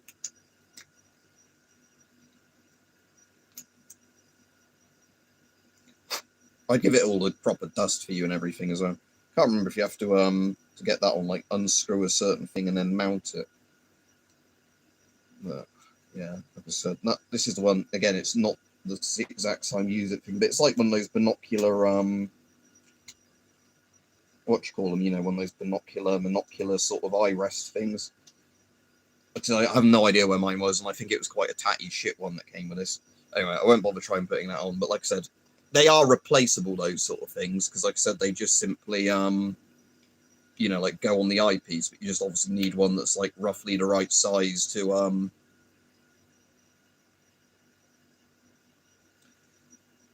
yeah, like I said, actual, like Kevin's saying, you can go for different prices of IR, but bear in mind, the IR things built into night vision are never very good. They're not that strong. they're good if you're walking around a house or something. But yeah, saying what you'd want to do is get a really good IR flashlight, especially one of those zoomable ones, because then you can either have it as like a floodlight or like a zoomed in light. And then you can basically, if you're out in a field at night looking at deer or whatever, you know, that wouldn't matter, because if you've got the flashlight mounted on a shoulder thing or whatever, or you know, however you want to mount it, you can have the field illuminated like that. That won't bother the animals, because very few of the animals are really going to notice the IR. And then you can just use the pulsar with its like, you know, in the setting where it's on without the IR light on, which gives you longer battery life out of it anyway, and you can see really well. So like I said, Gen 1 and Gen 1 Plus night visions are absolutely fine if you're using IR illuminators, you know, even if it's pitch black. No head mount box. I don't think I've got any of those left. I'll see if there is a head mount, but it uses this kind of attachment system, Saint. But yeah, it would just be the NVG. Like I said, it's quite beat up. I've never looked into a bright light like, oh, isn't that funny, you know, to do that. Also, a funny thing, though, about old Gen 1 night visions, you can just have the fun, and I've got the protection cap on there. See, there's still a bit of light there. Because weirdly with Gen 1, even though there's no battery in it, right? Gen 1s are weird where the tube takes a while to cool down. So another thing you have to do with a Gen 1, a thing you have to do to be sensible with a Gen 1 is when you've stopped using it, put the, you know, like eye protector thing on, like the pinhole protector, and like leave it off for a few minutes before like potentially, you know, showing it in a light room. Because the tubes in these don't just turn off like later night vision goggles. They like slowly power down, and you could still, in theory, I think, damage the tube, even though it's not running at full power. So yeah, you get this weird thing where even, so this is like batteryless night vision at the moment, look, because there's no battery in there, but you can still see me. And I think that's probably still better than ambient light, is it? Maybe a bit. But again, it's fading. It's constantly fading now. But yeah, it's just the thing, you have to bear that in mind, that, you know, you don't switch it off, leave the cap off, and then walk somewhere and look at a bright street light or whatever. It's just like a sensible, you know, thing. But again, it's one of those weird things that like later night vision Gen tubes don't have that problem. They like just switch off, if you get that. But it might be because of the micro channel plate and how they work. But with Gen 1s, they always kind of slowly like wind down once you, even if there's no battery in it. So you could, in theory, I guess, with it as well, Saint, flick it on if you really wanted to conserve battery life. Flick the unit on, wait for it to warm up, turn it off again, and just look around for a bit with it turned off. And then when you need to like power it back on again, because like I say, it's because it's basically Gen 1s are so simple in a sense compared to later night vision units. There's less electronics going on in them, so a lot of what you're seeing is kind of just like looking through a special lens. And like I said, it's also because the power on them like slowly fades out on a capacitor or whatever it is. So yeah, my job is to charge up that battery, and I'll chuck the battery in for you with it. That's not a problem. But like I said, it is one of those things where I want to what you call it? I'm trying to think of the word now. I'll see if I can find any of the accessories, but I doubt I can. And like I said, these do mount pretty much as standard mounts. Yeah, but the problem is I don't want someone else to buy it, Saint. And then, I mean, I can. What I could do is if you get in contact with me on Discord, like through Mike and everyone, just send me a friend's request on Discord. If I put on eBay, I'll basically tell you the exact time I'm going to put it live, you know, so you can be there to buy it when it goes live. And I can probably link you before most people on eBay see it. So that way we can do it through eBay if you want to do it that way. But you don't run into the problems of, like I said, that way I don't have some rando buying it who then's like, oh, it didn't work, and all that shit. So anyway, I'm just going to put my batteries back for various things. Like I said, I'll give that a clean off with some proper like cleaning wipes and everything later. I do know where the box is for it, but the box is a bit pointless. But I will see if any of the accessories were stored in the box, because it might be I just used the box to store other shit after I got that night vision. But yeah, that's good, thanks. Because like I said, that was one of the units I said to a mate he could have bought quite cheap, but I don't think he was that interested. Because again, the problem is, like you said, with most people, once you get a better gen night vision than what you've had previously, a lot of people are just suddenly like, yeah, I don't really care about the older ones. Because like I said, that's the thing with me. It's like, that's still a cool unit. It's just that once you've got a Gen 3, why would you use an inferior unit? It's that kind of thing, So yeah, I'll give that a clean later on. I'll take some photo. I'll need. Can I add you on Discord now, Saint? Hang on, because you'll be in like Mike's server, won't you? Are you on his members club one or just the other one, the like freebie one?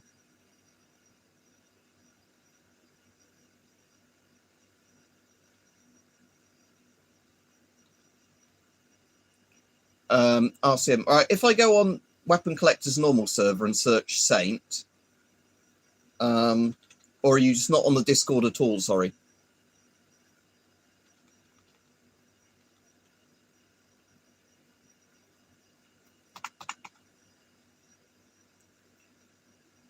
Okay. So do you have a Discord account?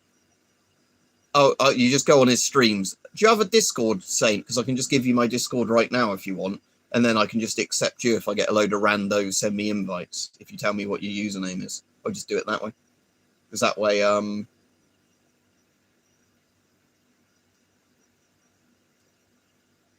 Right, so either you can put your Discord ID and everything in this chat, and I can copy and paste it and add you now, or you can get my one and then I'll accept your thing. How do I check what my because isn't there like a Discord friend code? Oh yeah, there we go.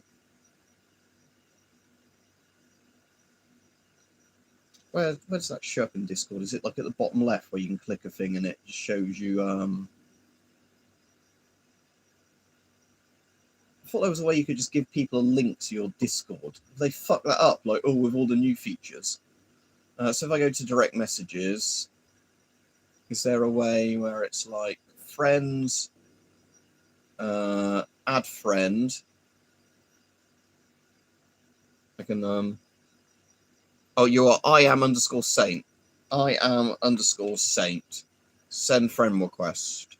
Success. Your friend request to I am Saint was sent. See if you get that.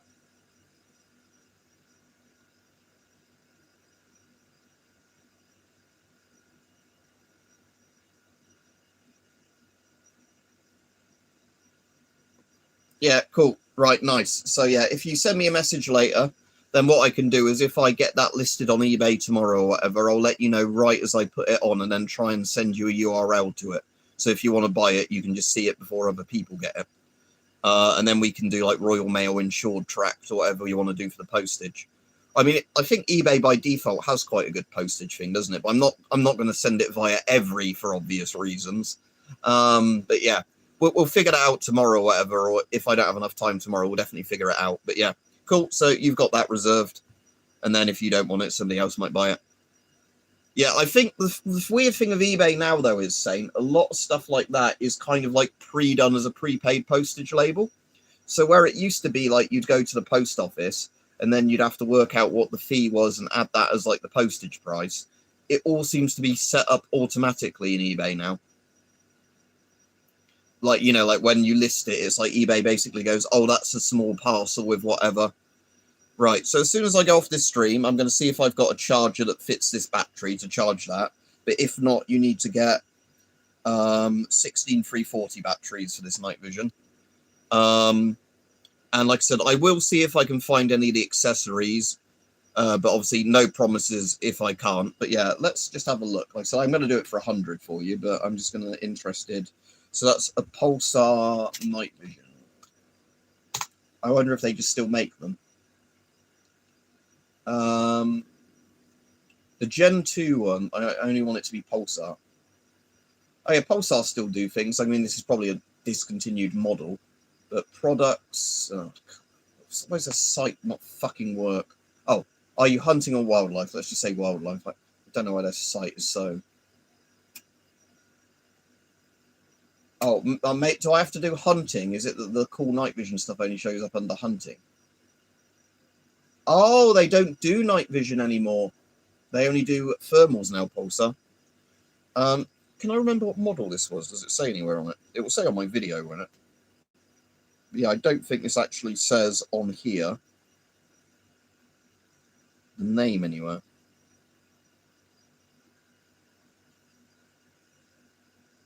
All right, let me just check on my YouTube thing.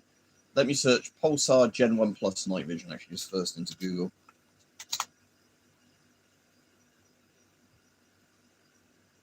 There's the Pulsar Edge GS1X20 Pulsar Challenge.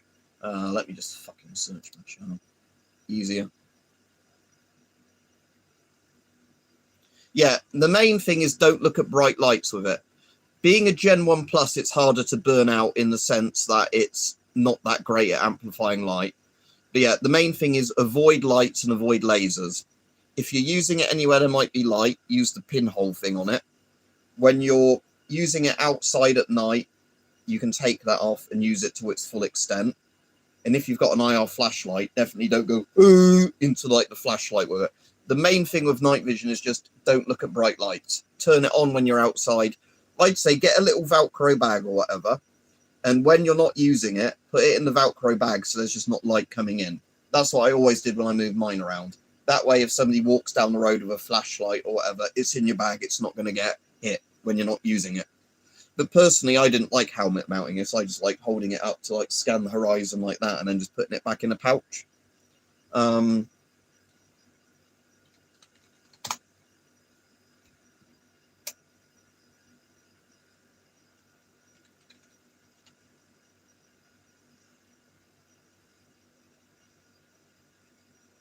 Oh, is it called the Pulsar Challenger? Right, mine was called the Pulsar Challenger. Hang on. Pulsar Challenger. So, yeah, mine was the Pulsar Challenger GS1X20.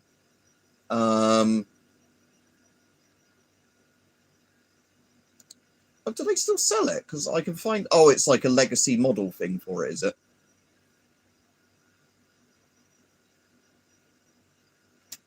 Yeah, I'm seeing if anybody's selling them. Just...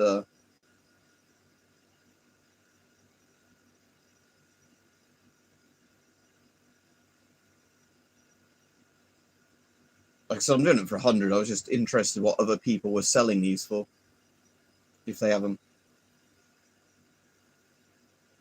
Then it seems like this particular Pulsar model, nobody has for sale. They're selling for... But again, a lot of Gen 1 units like that would have been 200 odd quid-ish. You know, again, I can't remember what I paid for it now, but like I said, it's only a Gen 1 Plus. It's a Soviet tube in there.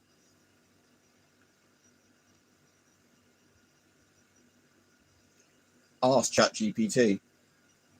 What was the Pulsar Challenger Gen 1 night vision worth when it was new? Yeah, again, I've got some Soviet Gen Zeros. They're, again, cool to mess about with, but they're not good for night vision. It says, if you mean the Pulsar Challenger GS1X20, it was roughly £250 to £3 and a piece of equipment when new in the UK, depending on the package.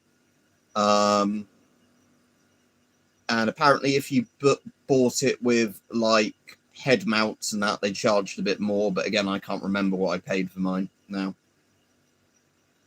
But yeah, like I said, I'll charge 100 for it, plus all the insured postage and that. But 100 is just a nice round fee for it.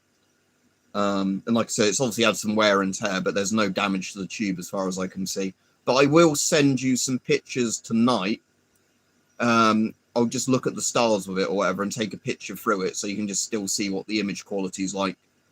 And maybe like looking at a tritium vial in the dark so you can just see kind of like the rough, you know, light amplification.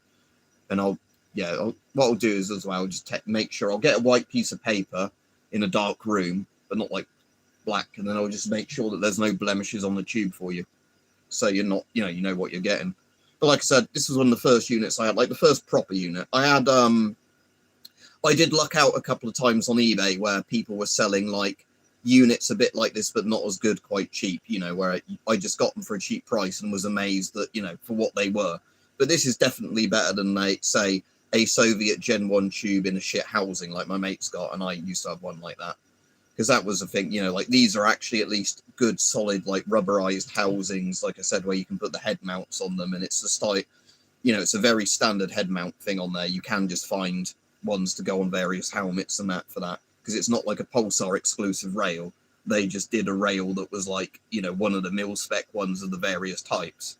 So in theory, I could buy online the adapter to mount this to my Virtus helmet, you know, because it is like one of those mounts that, you know, not all night visions use the same mounts, but there's kind of like only a few different types they use on these sort of models. So yeah, even if I can't find the head thing for it, yeah, you can just get a thing that's like a little rail that has a screw in it.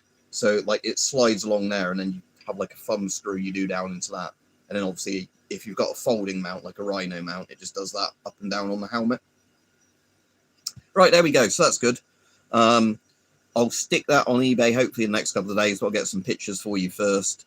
And yeah, that's good. Right, so anyway, I'll be off now. Thanks, everybody. I hope you all have a good day in that. And yeah, I'm going to get some lunch in a minute as well, or early dinner, whatever it is. Oh, it's 6 o'clock. Been on 2 hours. Right, cool. Yeah, see you all. Have a good day. I'm going to first see if I can charge up the proper battery I had for it before. Because, you know, if I've got a little battery charger that fits these, it should still work, this battery. Although if I ship it, I might ship the battery wrapped up in a bit of things separately. Assuming Royal Mail even let you ship these, though? If not, I'll have to sell it without the battery if Royal Mail get anal about little lithium batteries. But I won't put it in the unit for obvious reasons, because you don't want it to get knocked on in transit and some shit like that, or corrosion or whatever to happen. Anyway, yeah, cool. Have a good day, everyone. Thanks for all coming on. Don't forget to like, and don't forget to watch any of the videos I uploaded that YouTube probably didn't tell you I uploaded, because of YouTube being YouTube. Right, cool. See you all. Have a good one.